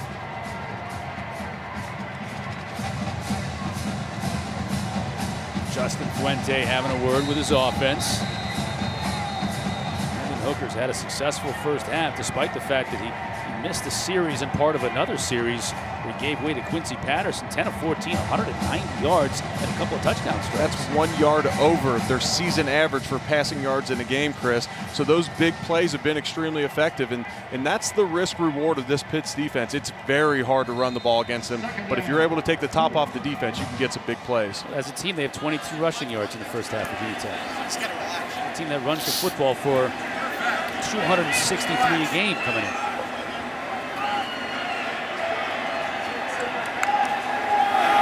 Pressure coming on in the middle, and Hooker goes down.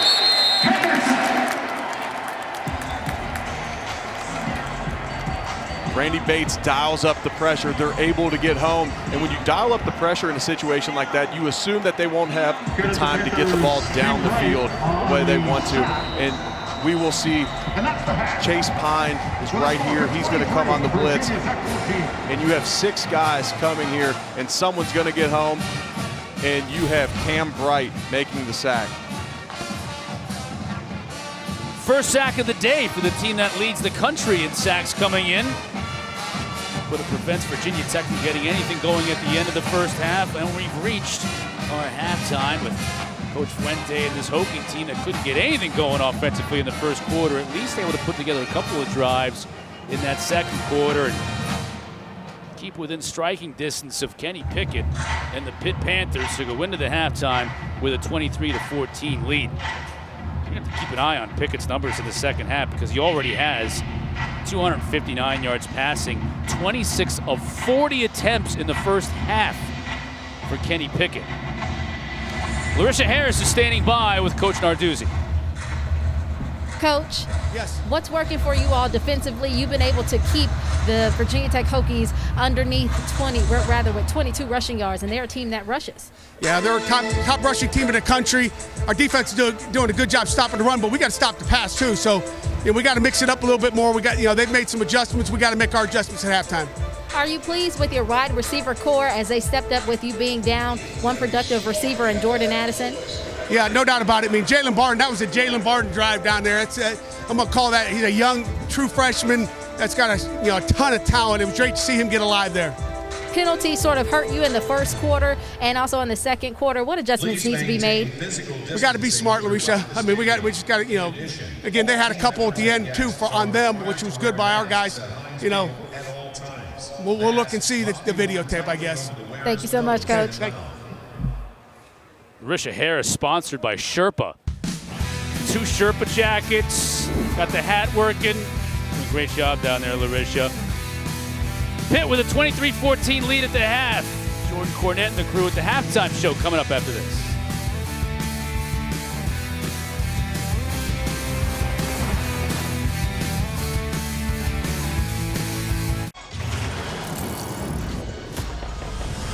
Welcome back to ACC Network Football, presented by Geico. Halftime here in Pittsburgh, PA. Panthers with a 23-14 lead over the Hokies.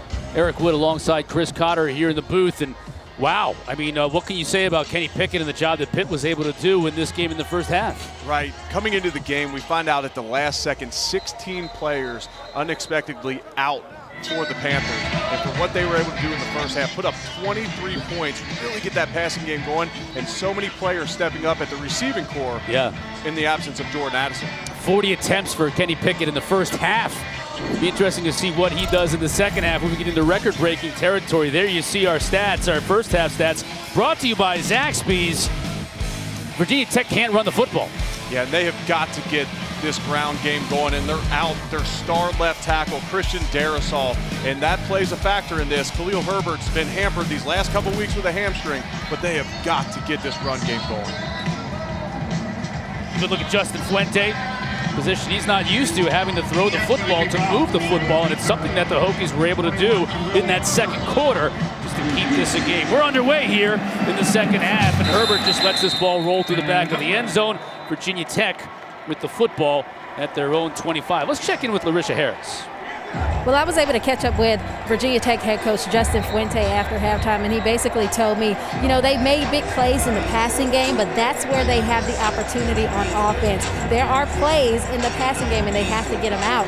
But he also said that they have to get off the field defensively, but then he went back to offense and said, you know, they have to give Hendon enough time to make them run it, just enough to keep them honest.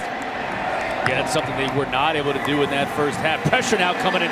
Herndon has Herbert out of the backfield. Well, that's one way to get the ball to your playmaker's hands. A little play action and find him for the first down pass. Yeah, we'll see if they come back to the run here after continuing to open them up through the pass game. They escape Khalil Herbert. He shows his catching the ball ability out of the backfield as well. And now Virginia Tech wants to keep Pitt off balance by moving at tempo. Into traffic, intercepted.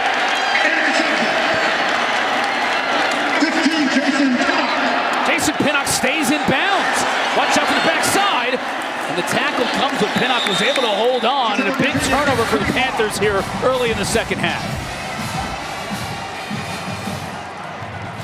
Jason Pinnock with a monster play on the outside for this Pitt defense, and Hendon Hooker throws a one-on-one ball out to the outside. He goes to Tavian Robinson. He's only 5'10" on the outside. Generally, you see the receivers with a height advantage over these corners. This corner in Jason Pinnock is 6 foot, and when he throws the ball a touch high, Pinnock is able to make him pay. Pinnock's second pick of the year, checking out what time it is. Time to make a play. Oftentimes, after a turnover in plus territory, you'll see a shot from the offense down the field. Double pass, might have it, a little high for Pickett. He's able to corral it, but no open receiver. What can he do running it? Oh, and he could not escape the tackle that time, because if he did, Amari Barno was able to get the shoestring. He had a ton of blockers on that side of the field for him. And he had Taysir Mack down the field one-on-one. I would have liked him to see him take a shot down the field, let his guy try and make a play down the field, avoid the loss. But as I said, you'll generally see a shot play. There we had the pitch to the running back to Pickett, and they were looking to make him pay. It ends up a 2-yard loss. Pickett again, quickly. Jacques Louis with the catch. Held up before he can get the first down. The receivers have to be loving this offense tonight. On every play, they're getting the ball thrown at them with an opportunity to make a big play. They are. Pickett's getting rid of the ball extremely fast. There you had a double slant concept to the boundary side of the field. Pickett just simply makes the correct read again. Pressure. Pickett can't escape it. Right off the edge, a fantastic job by Justice Reed.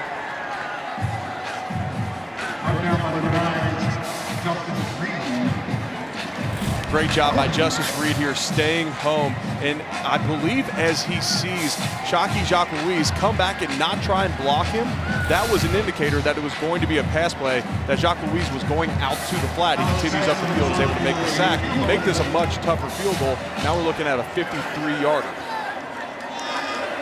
Gassman already hit from 52. Now Pitt has got to hustle a lineman on to get all 11 players on the field.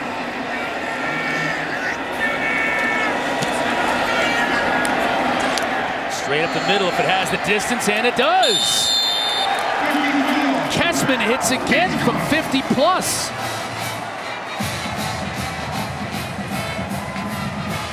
On senior night too, the senior from Clarkston, Michigan.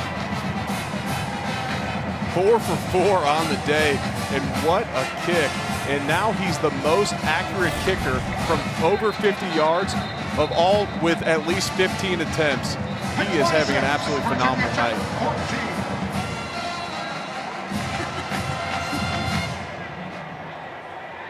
Gassman celebrating with his teammates early. He knew it like a home run hitter right at the plate, right? As soon as you make contact. We talked earlier, kickers struggle in this stadium kicking the football. I know when you kick here for a number of years, and when you're a fifth-year senior like Alex Kessman, I guess you've gotten the reps kicking in the stadium where you get comfortable, but it's a windy stadium.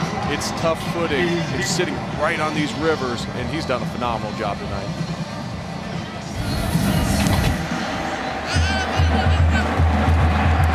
again has done. He's also done a fantastic job of keeping the ball away from Khalil Herbert on these kick returns.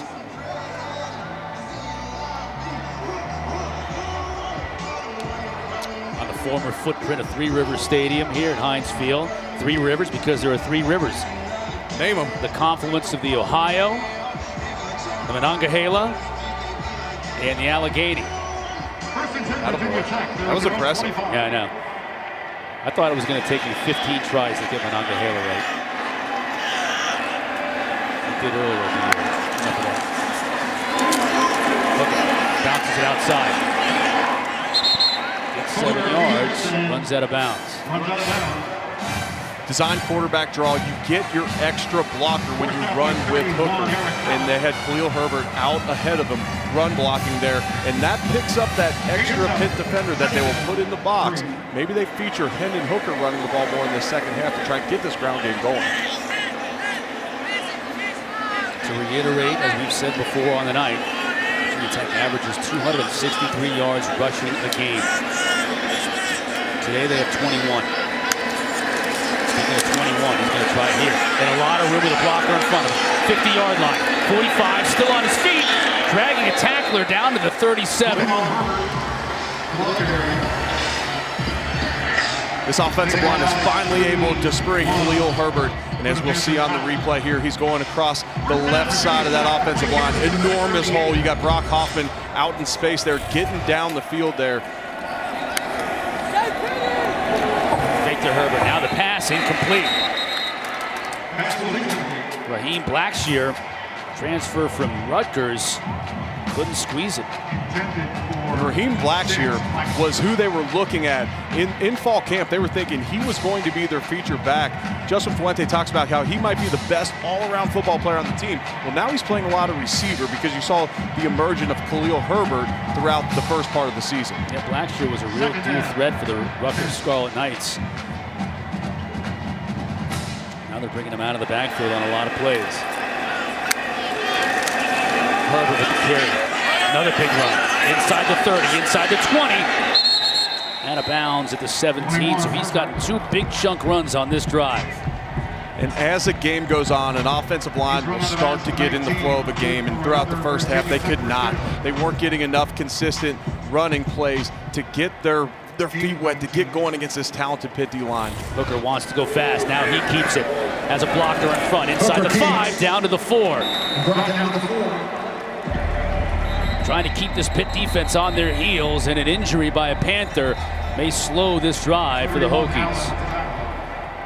That looks like Tyler Bentley again, who injured his leg in the first half. Good to see him back on, but back down with an injury. We'll take a quick break and get you caught up on Tyler Bentley's status in a moment.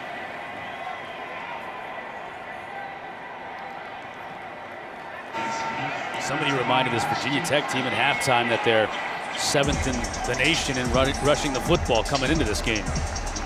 Yeah, now we got Khalil Herbert on the day up to a 10 yards per carry average. On the year, he's #1 in the ACC, #3 in the country in average yards per carry at 8.2 yards. First and goal for the Hokies. Give to Holston. Just tries to power his way into the end zone. Brought down at about the 2. At the end of that play, Brian Hudson finishing the guy on the pile, taking the lead of his center I mentioned earlier, Brock Hoffman. We're going to get a hurry up here by the Hokies. Holston met in the hole that time. Big hit. Hamlin was in on it, as was Phil Campbell. And this is a Pitt defense that is playing tonight without Servassier Dennis. Servassier Dennis is #1 in the ACC, #2 in the country in tackles for loss. He's also the leading tackler. It's a big loss for this defense. 3rd down and goal. Blackshear now in the backfield, the fake to him. Hooker trying to get it to Herbert, and was dislodged. Herbert may not have been able to squeeze it anyway, but the Panthers made sure of that. Hallett was there to dislodge the football and prevent a score. Rashad Weaver does a great job putting pressure on and makes him make a quick throw there. And then you have Eric Hallett making the play to dislodge the football. 4th and 1, the Hokies are going to go for it. I would bet Hendon Hooker keeps the ball in his hands here with Khalil Herbert running in front of him, blocking. He does. Gets to the end zone. Can he get in? The way the officials are marking it, it doesn't look like he got in.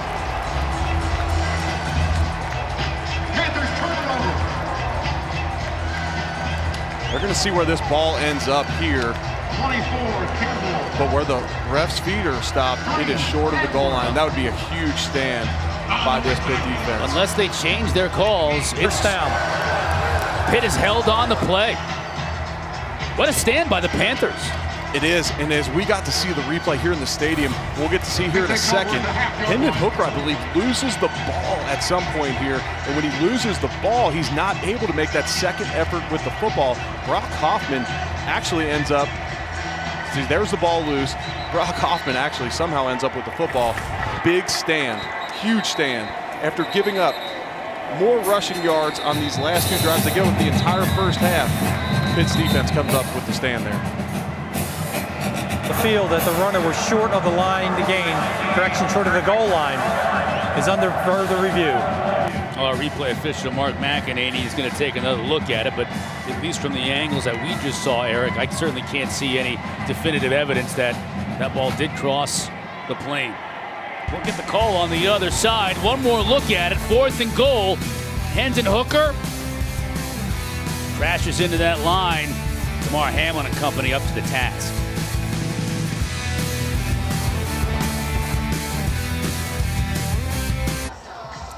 One final look on that 4th and goal play by Virginia Tech.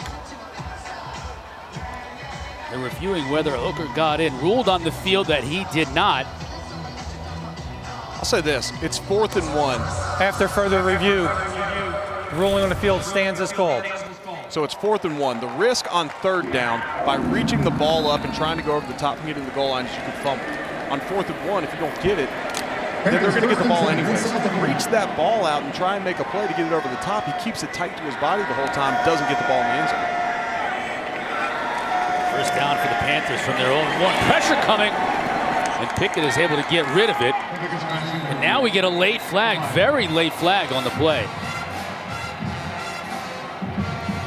Pressure coming right up the middle. Kenny Pickett gets up there holding his elbow. And remember, dinged his thumb in the first half as well.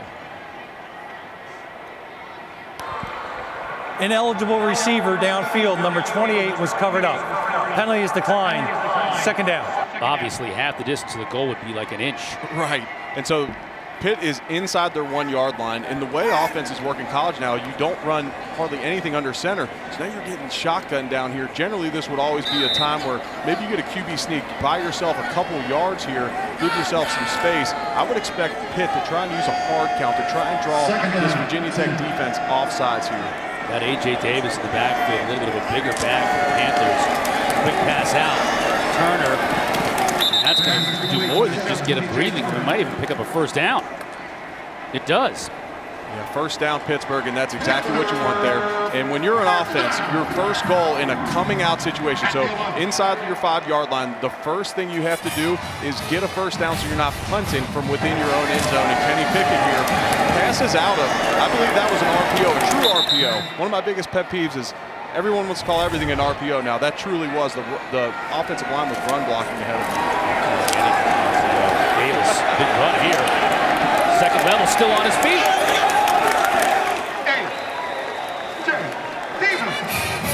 So a team that can't run the football, the Pitt Panthers, from their own 1-yard line, you think this could be trouble. They get a pass, quick pass out to Turner to get him out of trouble.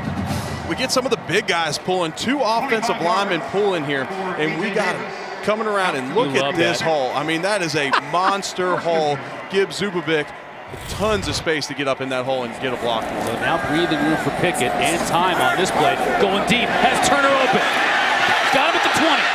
Cuts back inside of the 10, inside the 5 to the goal line. He scores!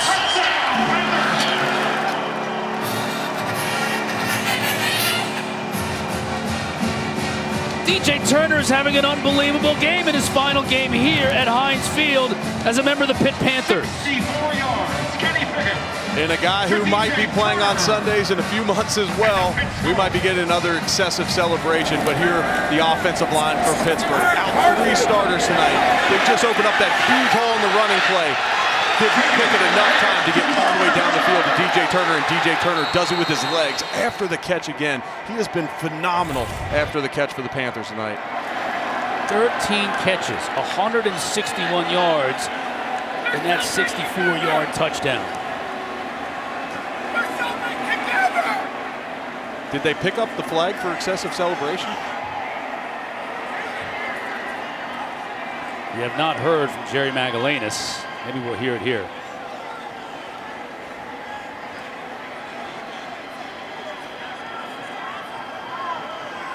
Just waiting on the call here from our referee tonight, Jerry Magalanis.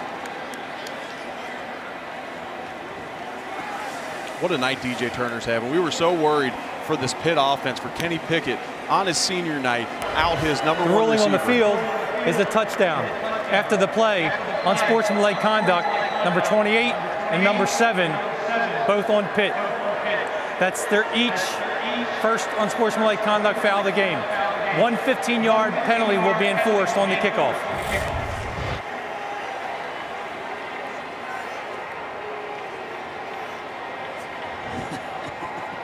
Kai Wright and DJ Turner, a little excessive celebration. I don't really see that. No, and they made an emphasis on this in college football a few years ago, and they're going to police it, but that's guys just having fun. Nothing inappropriate about their actions there.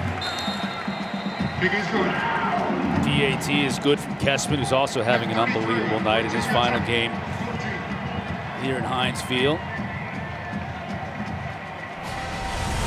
Got a lot of basketball. College basketball, yes. Coming up, Evansville and Louisville on Wednesday, 4 o'clock. Forget about going to work. I might be at that one. You might? Hometown action Oh, yeah. at KFC Yum Center. 4 o'clock, then 6 o'clock, Charleston, North Carolina. 8 o'clock, Gardner Webb and Duke from Cameron Indoor. All those games Wednesday on the ACC network. It's going to be interesting to watch that Duke game in an empty Cameron Indoor Stadium. No fans. Will be. Yeah. That will be. It'll be wild. It's all part of everything we do this year is wild. It is. I got the opportunity to go to 2 games at Cameron Indoor, and what a special place that is. I believe the plan right now at the KFC Yum Center in Louisville, Kentucky, I believe it's 20%, which put them around 4,000. We'll see if that stands with the latest COVID outbreaks going around the country. Changes all the time, and of course the emphasis is on safety. And we've been able to have, the fact that we've been able to get this far now in football is phenomenal.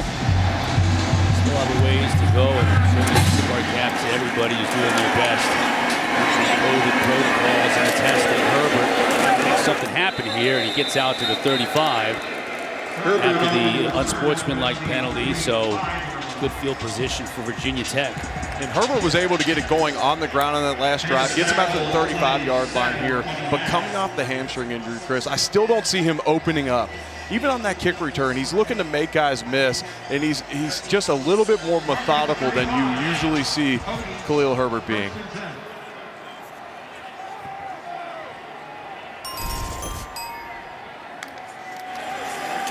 Let's see Herbert here bouncing it outside. Takes on a defensive back. Picks up 6, almost 7 yards on first down. Virginia Tech now getting into some read option game where they're putting these defensive ends for Pittsburgh in a bind, whether they go after Hendon Hooker, the quarterback, whether they stay with Khalil Herbert. There they had a long exchange. He hands it off. The defensive end is unable to make the play there.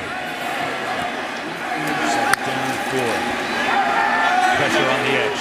Here's Herbert, has blockers in front of him, utilizes them into Pitt territory. Big old number 60.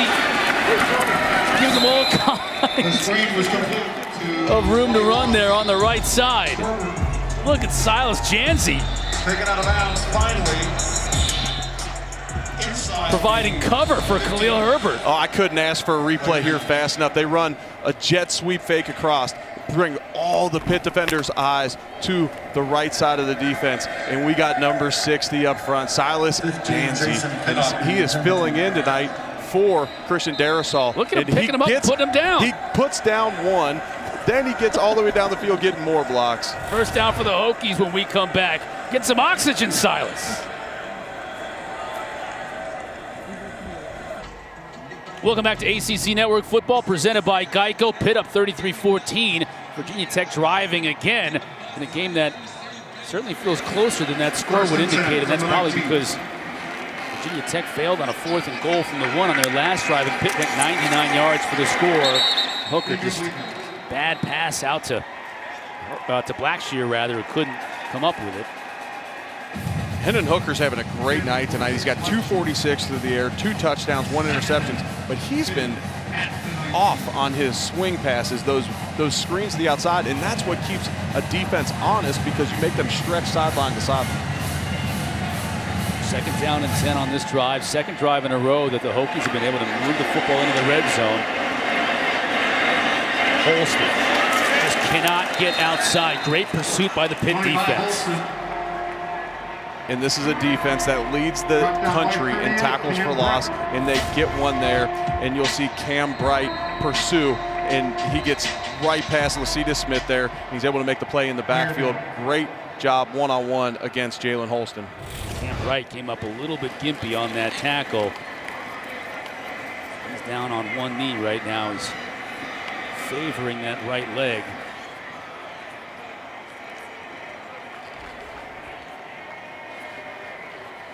Good to see him come off under his own power. He has a word with Coach Narduzzi.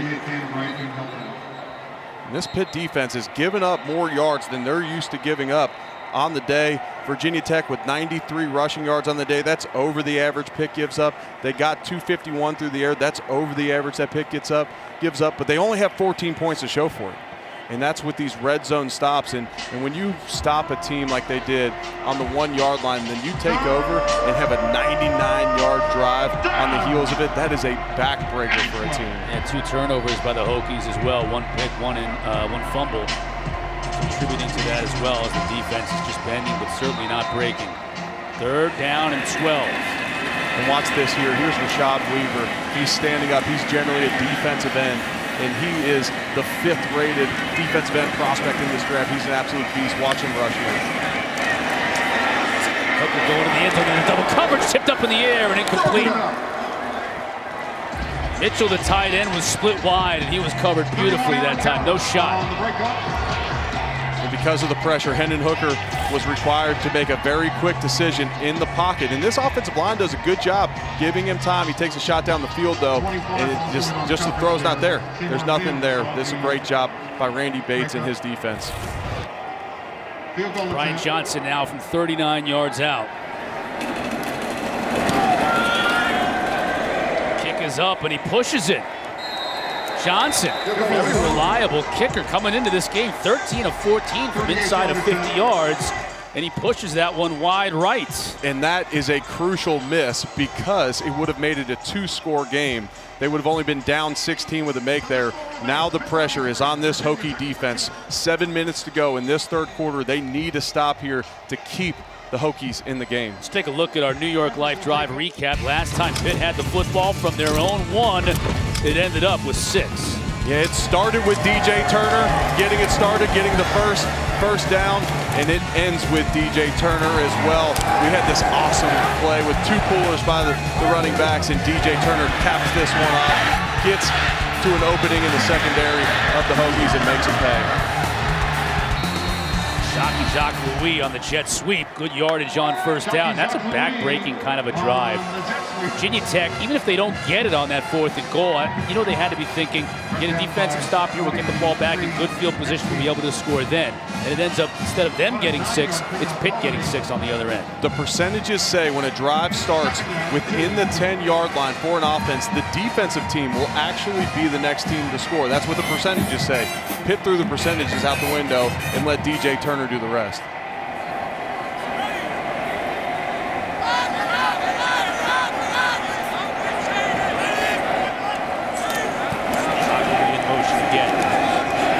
Davis to the outside, 40, 45, and out of bounds at the 46. 1st down for Pitt.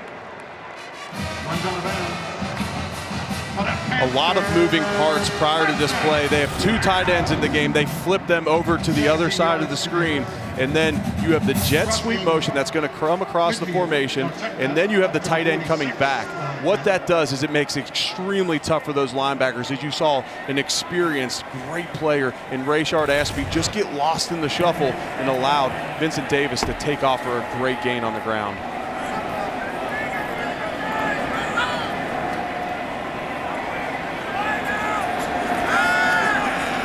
Pickett has all kinds of time. Steps up. Tipped it on the receiving end here. Another first down. More methodical passing game from this Pitt Panther offense. Yeah, whenever Kenny Pickett sees bail technique by the corners and those cornerbacks are giving too much cushion on the outside, Kenny Pickett will just continue to take those. And then, as we saw in the last drive, if you bite, he'll take it over the top. Takes the delay to Davis. He keeps it himself.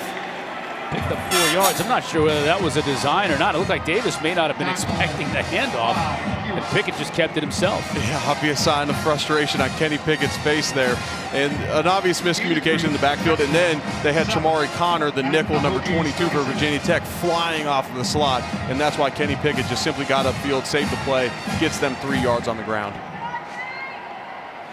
Keeps that clock rolling under 5 minutes to play here in the third quarter. More talking in the backfield as he shovels it around. Out to Turner again. Good gain on second down. He may be just about a yard shy. No, he did pick up the first down. Officials indicating they'll move the sticks. Larisha Harris has more on Turner. Well, you guys have been talking about how he has been having such a phenomenal night. Well, I asked him, what was your focal point for improvement this week? And he said overall just his knowledge of football so he can understand the game better. He changed the way he watched film. He spent more time studying film as well because he said he wanted to be able to analyze various defenses, and I think he's done a job well done at that today. Yeah, he's obviously studied a lot of film this past week because he knew exactly what he was getting into in this game. Davis, big hole on the left side. On first down, a chunky yardage gain of about 6. And they go back to the play that they just had the long gain on with the jet sweep coming across, with the tight end coming back across the formation. It is very tough on those linebackers, I mentioned before, to fit your gaps appropriately there. Second down and 5. Pressure picked up over the middle, incomplete. Flag on the play. On the far side, right at the line of scrimmage.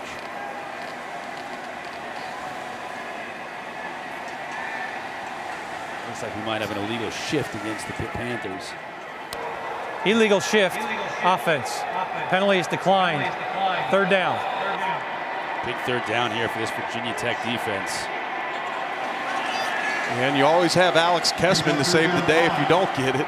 But if you got a 3rd and 5 here, expect Justin Hamilton to dial up the pressure again for Virginia Tech. Kenny Pickett's going to have to get rid of this ball quickly. I mean, does he look to DJ Turner again? Is that too easy to say here? I mean, Turner has 14 catches, 168 yards. And here he is in the slot right here for those at home if you want to watch him. 3rd and 5. Now the pressure comes from the edge. Pickett has Davis, makes a man miss. Spins inside the 20, still on his feet, and he'll pick up the first down.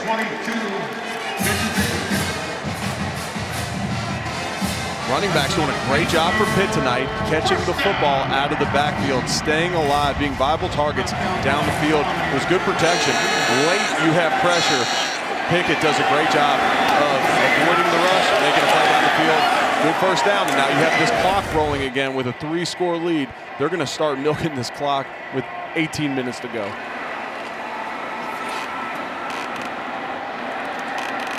It's Davis's 5th catch of the year, of the game now. He's been a good safety valve for Pickett.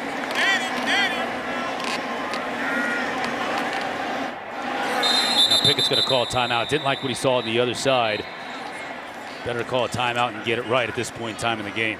Timeout. Down to 1 second on the play clock. This is a 30-second timeout. They just took their time too much getting up to the line of scrimmage. Hey, tonight at 11 o'clock Eastern on The Huddle, Jordan Cornette, Eric McLean, E.J. Manuel, and the coach Mark Ricks breaking down all of today's ACC games right here on the ACC Network and on the ESPN app. found out this morning that Clemson and Florida State was postponed. Getting down to crunch time here. You know, early in the year, if you had to postpone a game, you could look at the 12th of December, the 19th of December. Now everyone's getting those dates filled up already.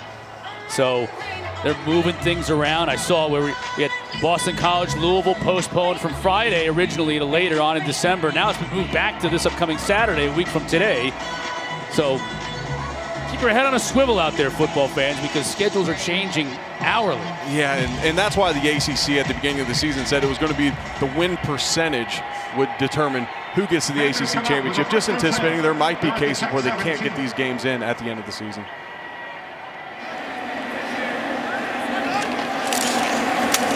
Davis tries to bring it back inside. I thought he might have had a little crease outside, but safe route. About 3 yards. And this is the Pitt offense that is has been one of the worst rushing the football in the NCAA, but they've been efficient tonight. Pickett with a little tunnel screen, and Taysir Mack is met. Pass is complete to 11. Tisdale was there from that linebacker spot. Johnny on the spot. And last week, Tisdale did not get a lot of play in the game. Dax Hollifield actually filled in for him and had a great game last week. He had a sack, a tackle for loss. He had 13 tackles. Tisdale back in the game this week, recovered from that injury, and he's a very good ball player. That clock just bleeding on this drive. Down inside of 2 minutes now in the third quarter. Pickett back to throw again. Being pressured from the middle. He's going to keep it himself. Out of bounds at the 7. Breon Murray forced him out. That's going to be close to a first down.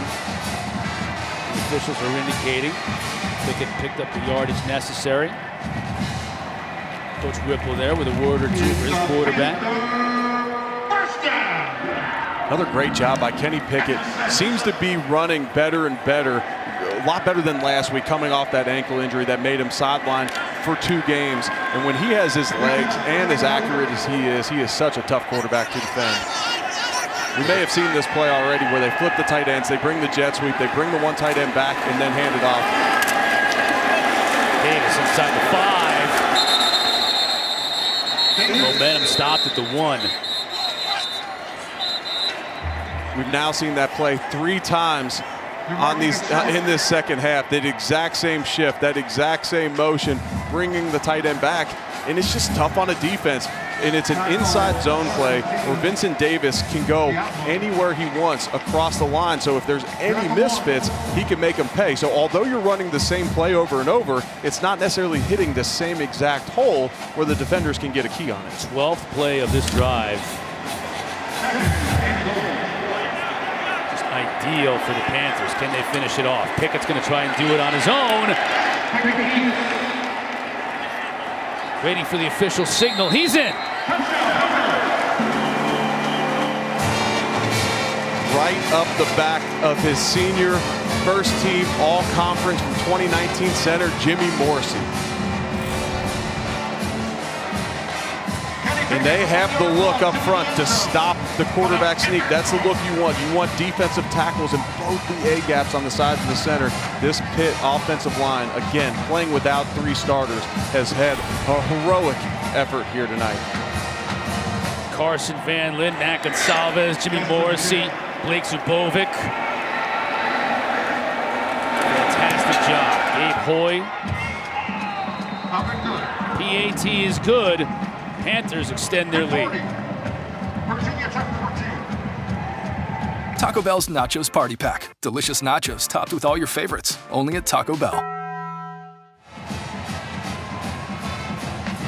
40-14. That really was the moment of the game when they were able to hold Virginia Tech out of the end zone on that 4th and goal. Then a 99-yard drive just sucked the air out of the Hokies at that point. Pitt has put the pedal down to the metal ever since. How about Pitt tonight? Over 100 yards rushing, 374 through the air for Kenny Pickett. This is a Virginia Tech defense that is not used to having performances like this. And we still have a quarter of football to go. And what we're seeing now is Pitt's being able to be effective rushing the ball, which is absolutely phenomenal. They've struggled all year to run the football, but as this season goes on, as this game goes on, this offensive line is starting to gel a little bit.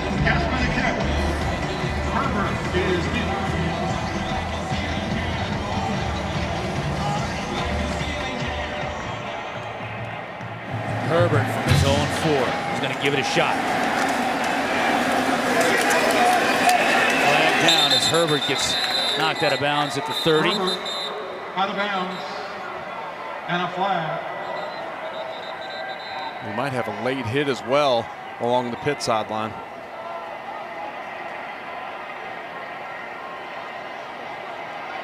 Jerry Magallanes has been relatively busy tonight.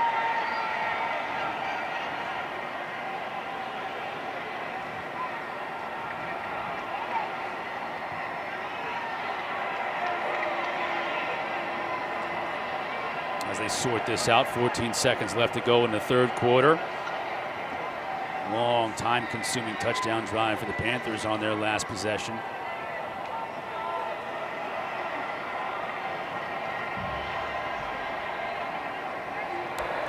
There are 2 fouls on the play, both against Pittsburgh. During the return, holding number 4, 10-yard penalty from the end of the play.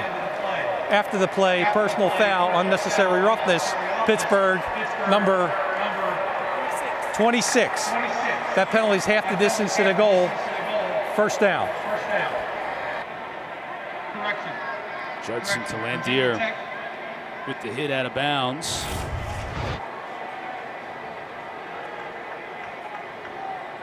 Correction on the fouls. Holding.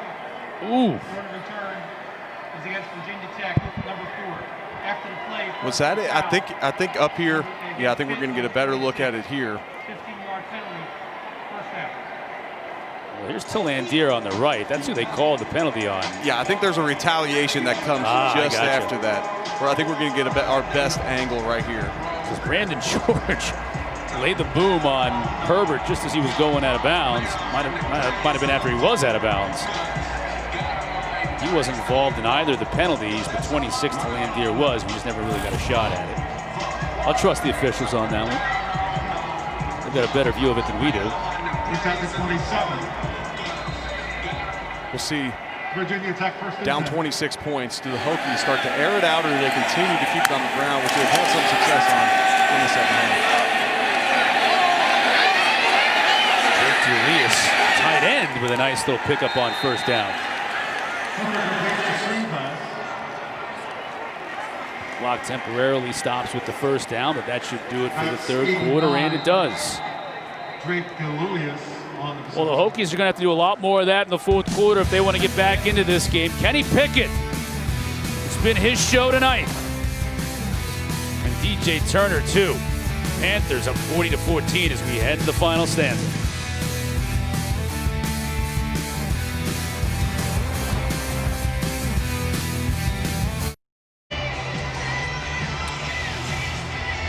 Was a close game here at Heinz Field just moments ago. It seems that way anyway. 40-14 now. Pitt is really taking control of this game there in that third quarter as we enter the fourth. Hendon Hooker now looking to make something happen quickly. The Hokies will try and mount a massive comeback. Hooker flushed. He'll run it. He does this well inside Panther territory and first down. And this is the situation in games that a defensive line absolutely loves. They are going to try and tee off. They're going to try and pat their stats. That's what defensive linemen do, Chris. They want to pad their stats. They pressure him here. Hendon Hooker's able to escape. But guys like Patrick Jones, Rashad Weaver, they are going after sacks in these situations. Watch these guys rush the passer.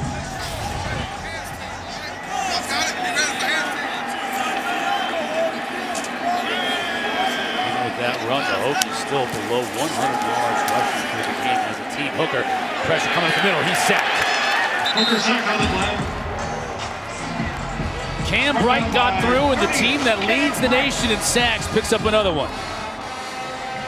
And Randy Bates is going to continue to dial up the pressure. He's not going to sit back and wait. And here, because the tight end blocks, Cam Bright triggers. Cam Bright had the tight end in man-to-man defense. When he blocks Patrick Jones, Cam Bright adds himself. That's why he's unblocked on that play. Second of the game for Pitt, third sack of the year for Cam Bright. Second down and long, earned it. Hooker gets crunched. Hooker down at the 50. Near midfield, got back into Panther territory, but it's going to bring up a 3rd and long. And down 26 points, you don't want your quarterback, you want him fighting for every inch throughout this game. You want him to try to mount a comeback, but you do not want him taking big shots like that for the rest of this game. 3rd and 13. And they're going to have to stop that one as contact was made at the line of scrimmage.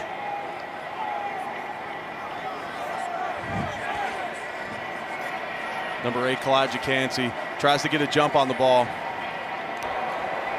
Offside, defense with contact, number 8. 5-yard penalty, 3rd down. And he's a guy that I really like, honestly. I think he's your next Jordan Twyman, who opted out this year. They've had so many good defensive tackles, dare I say, Aaron Donald type, but he is an active he's an active D tackle, and I compare him to Aaron Donald because he's only 270 pounds. He's 6 foot. Aaron Donald also played undersized, very active, but I won't put that pressure on the young man.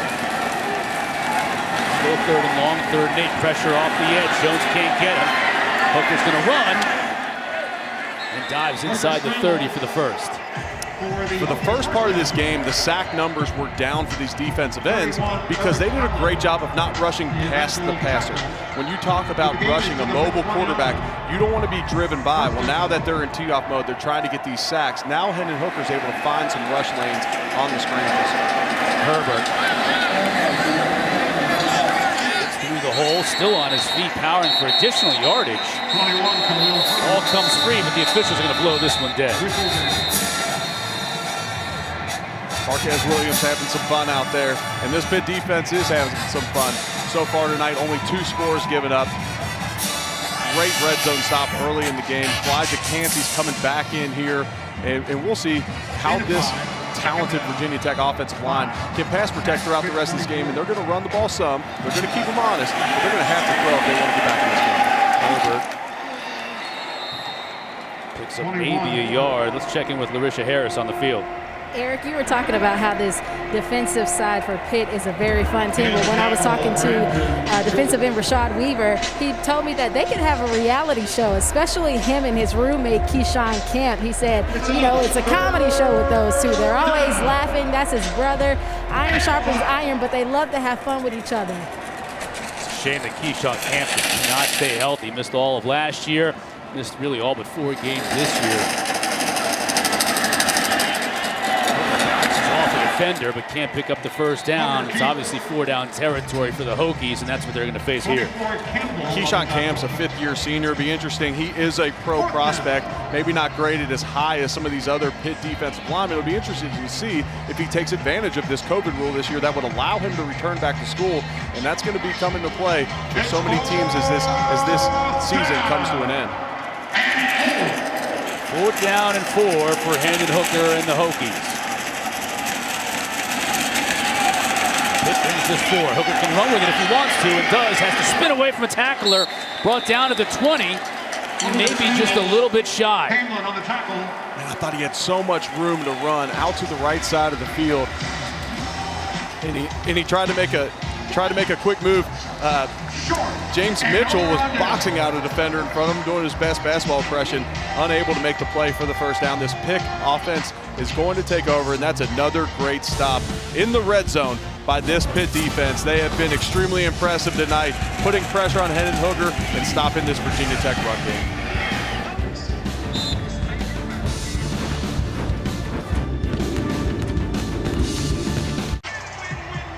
All Pitt in the second half. 40-14 is our score with 10:59 left to go in this one. Senior day here at Heinz Field.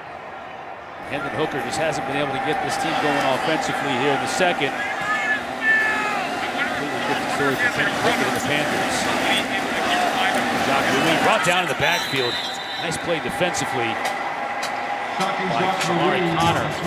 It didn't work, but I love the play call. So you flip the tight ends again. We've mentioned that play a number of times, and then you fake the jet sweep over and over. This time you hand it off on the jet sweep. Yes, it's a loss on the play, but you now keep the defense honest when you get back to that. Now they can't simply key in on Davis at running back each time.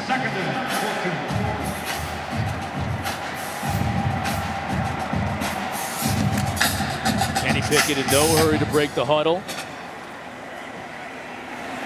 sure that play clock is under 10 seconds before the snap. A.J. Davis on the carry.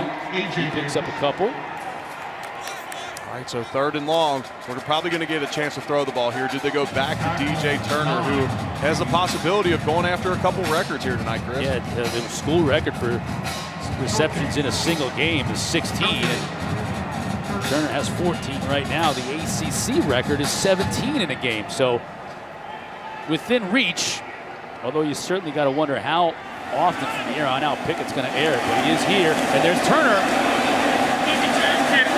To get a first down, he does. Another great individual effort by DJ Turner, and a fresh set of downs for the Panthers. And how about this, Chris? You get DJ Turner, a transfer from Maryland. So the Big Ten says they're going to cancel football.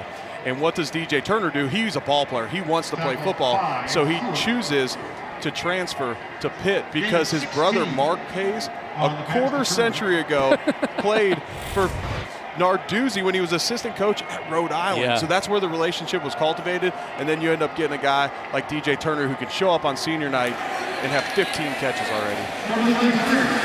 An amazing night for Turner. Davis brought down for a loss. And on that 3rd down conversion, that was an incredible effort on the tunnel screen to DJ Turner to pick it up. But you got to give a shout out to the offensive line.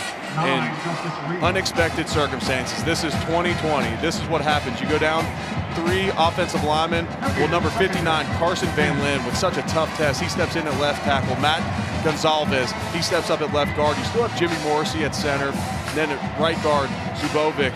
And then at right tackle, Gonzalez is at right tackle, Hargrove at left. Unbelievable effort by the offensive line. Oh, and what would have been the record-tying reception for Turner sails through his arms. A little bit too much mustard on that one. I would bet he doesn't understand the significance of that drive. I can't imagine with one season showing up in August at Pitt that he has any idea, unless our man EJ, the great sports information director at Pitt, unless he is down there feeding them stats. Yeah. He does not understand the significance of that drop. Harry Orzelak holds the single game record at Pittsburgh in a game in 1968 against Penn State. My guess is that Pitt was probably way behind in that game and was having to throw the ball the entire second half. On 3rd and 10, A.J. Davis is going to come up shy from the conversion. And that will bring up 4th down. Presumably, Krista Dooley will come out and punt it away for the Panthers. Run a draw play there. Virginia Tech's defense gets off the field.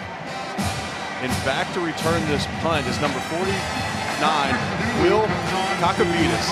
And Justin Fuente has been running the scout team these last 2 weeks. He said he's had more fun than he has the rest of his coaching career running the scout team these last couple of weeks. And Will is a guy who stepped up on the scout team. Now he gets an opportunity to return a punt. Generally doesn't even travel with the team.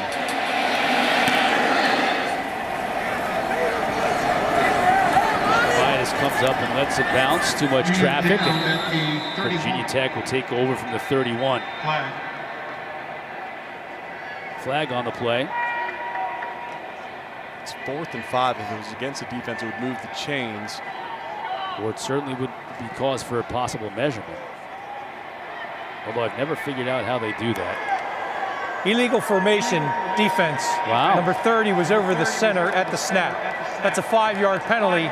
Results in a first down. Wow. They don't even have to measure. They already know a first down, so maybe another opportunity for DJ Turner to tie that record. We're going to get a look at this. You cannot be lined up over the snapper. And so there's a snapper there, and we're going to get him right here, lined up over him, and that's just a critical mental error. And he's dropping out anyways. He's not even rushing. Unforced error by the Hokies gives Pitt a first down, gives them a chance to keep churning on this clock. With 7:26 to go, they get a fresh set of downs.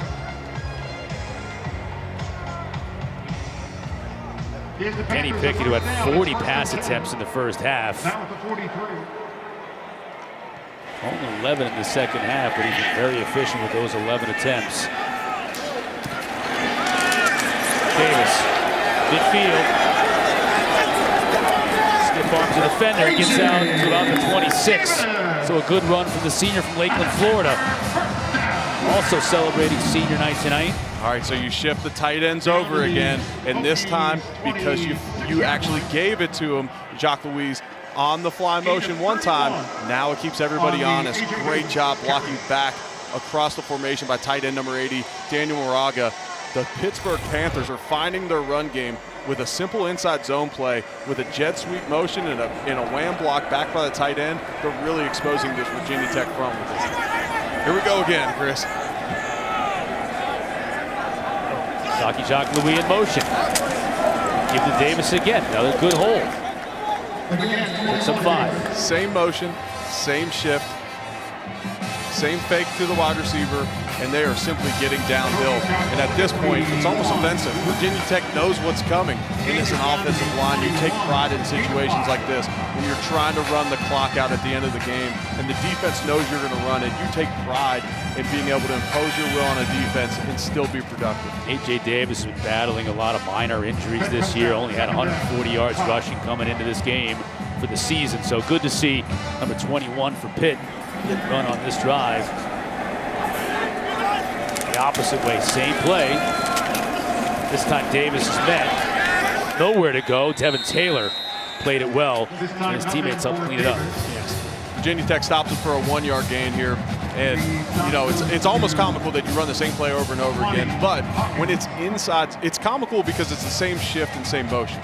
A lot of times teams will run, if you're a zone running team, you'll run inside zone over and over and over, because there you see Davis, he keeps the ball play side. On all the other ones, he was cutting it back, cutting it right inside the block back of their tight end. There he keeps it play side and gets stuffed at the point of attack.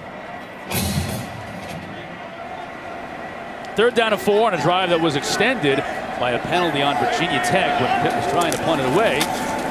Davis lowers his shoulder. Gets maybe a couple that'll bring up 4th down. 4th down and 2. This will be a decision for Narduzzi as to whether he decides to go for it and run some more clock or bring in Alex Kessman, who's already had a huge night. Yeah, they are. They're going to run the ball here, or they're going to go for it here. This is actually a chance for DJ Turner potentially. If they overload the box, Kenny Pickett, if he is in the shotgun, he could throw out of it and possibly get him that record-setting catch. Turner is in the slot. On the top of your screen, actually is split wide. Pickett decides to hit his tight end inside the 10, down to the 6-yard line. And the pass complete.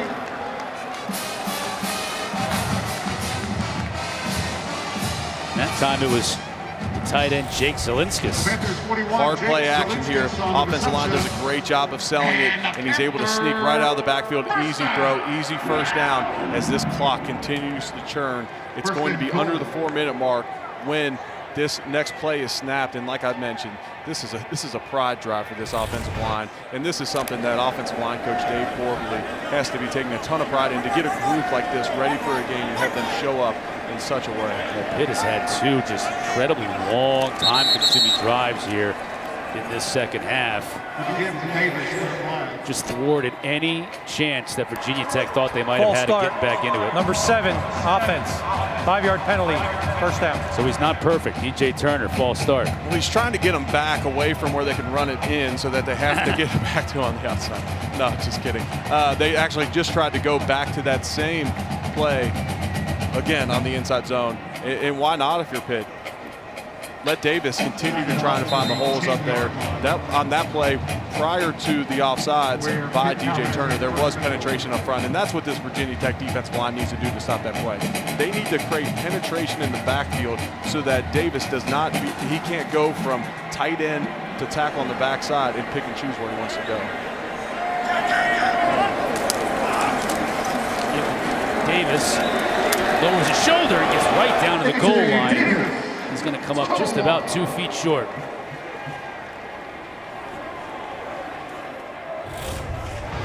Watch the offensive line on this play, and they actually run a tackle over. So they move their tackle to tight end on the other side. Davis does a great job of pressing it front side, cuts up through the middle of the defense, brings them down the 1 yard line. Now, under 3 minutes to go in this game, this clock just continues to churn on this 12-play drive. 12 play and counting here, he would. This is 2 drives in a row that have hit the dozen mark. Led that fourth quarter clock dry. Give to Davis, who crashes across the goal line.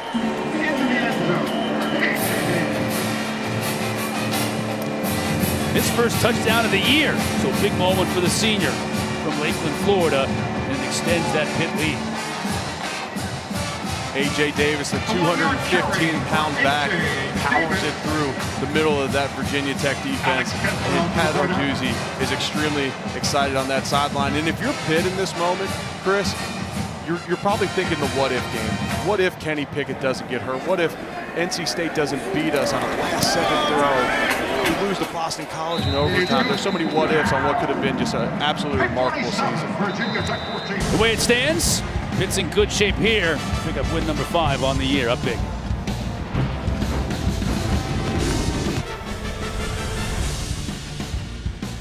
ACC Network Football is presented by Geico. You could save even more by bundling home and car insurance. All Pitt tonight. Close to a record-setting performance by DJ Turner. 15 catches on the night. Kenny Pickett, 404 yards and a couple of touchdowns through the air. Had 1 on the ground. The Panthers have had 2 scoring drives here. Their last 2 drives, 6 minutes and 47 seconds, 8 minutes and 20 seconds. That's imposing your will on a defense by an offensive line that has been so resilient through these last couple weeks, dealing with 3 starters out on the night. Herbert from his own goal line. That's Blackshear, rather. Taken down at the 23. Virginia Tech will take over when we come back. All Panthers here in Pitt. 47-14 our score.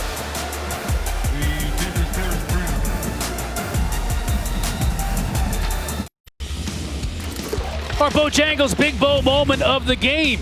We're going to give you 2 moments. How about 2 touchdown passes from Kenny Pickett? Kenny Pickett rolling out to his left. The Cardinals sin of a quarterback throwing it back across the field, able to make a play to Barton in the end zone. And then this bomb to DJ Turner on the 99-yard drive that was the backbreaker for the Hokies.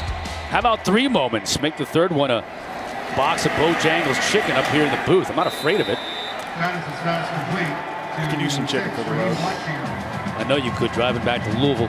Look at Pickett's numbers on the day. 400 yards, a couple of touchdowns. Did have that 1 pick in the first half. Great job by him getting back in a rhythm after that, though. He makes a critical error in the first quarter, and then from that point on, almost perfect throughout the game. Quincy Patterson now at QB for Virginia Tech. And this is a Virginia Tech team that the last 2 weeks have dealt with absolutely heartbreaking losses. You have the muffed punt inside your own 5-yard line. You lose to Liberty by 3 points. And then last week, you lead Miami, top 10 team. You lead Miami for 54 minutes of the game and end up losing by 1 point. And then this, to cap it off, has been a tough 3-week stretch for the Hokies. Holston with the run close to the first down. Yeah, tough 3-week stretch. Now they get next week off, and then they play Clemson on the 5th. That's a tough one. At home, but boy, yeah, it's a tough stretch. And I hate, you can play this game with everyone around college football, but how much fun would that Clemson game in Blacksburg be? You get top 5 team in the country, enter Sandman coming out of the tunnel, and that's the pageantry of college football that's truly missed this year. Blackshear on the screen, he'll pick up the first down.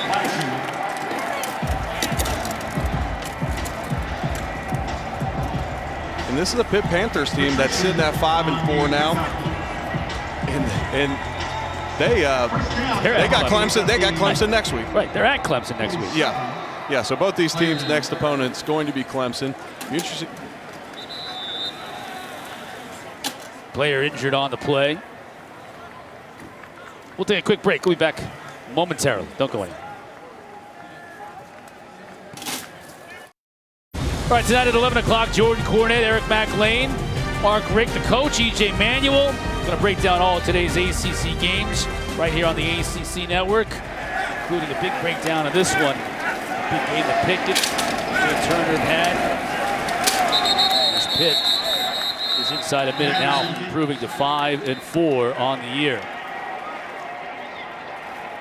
Really impressive by the senior quarterback, Kenny Pickett, tonight on senior night. Can't say enough about him.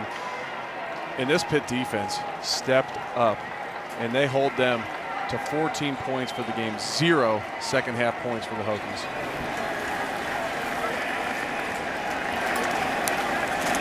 Final stop.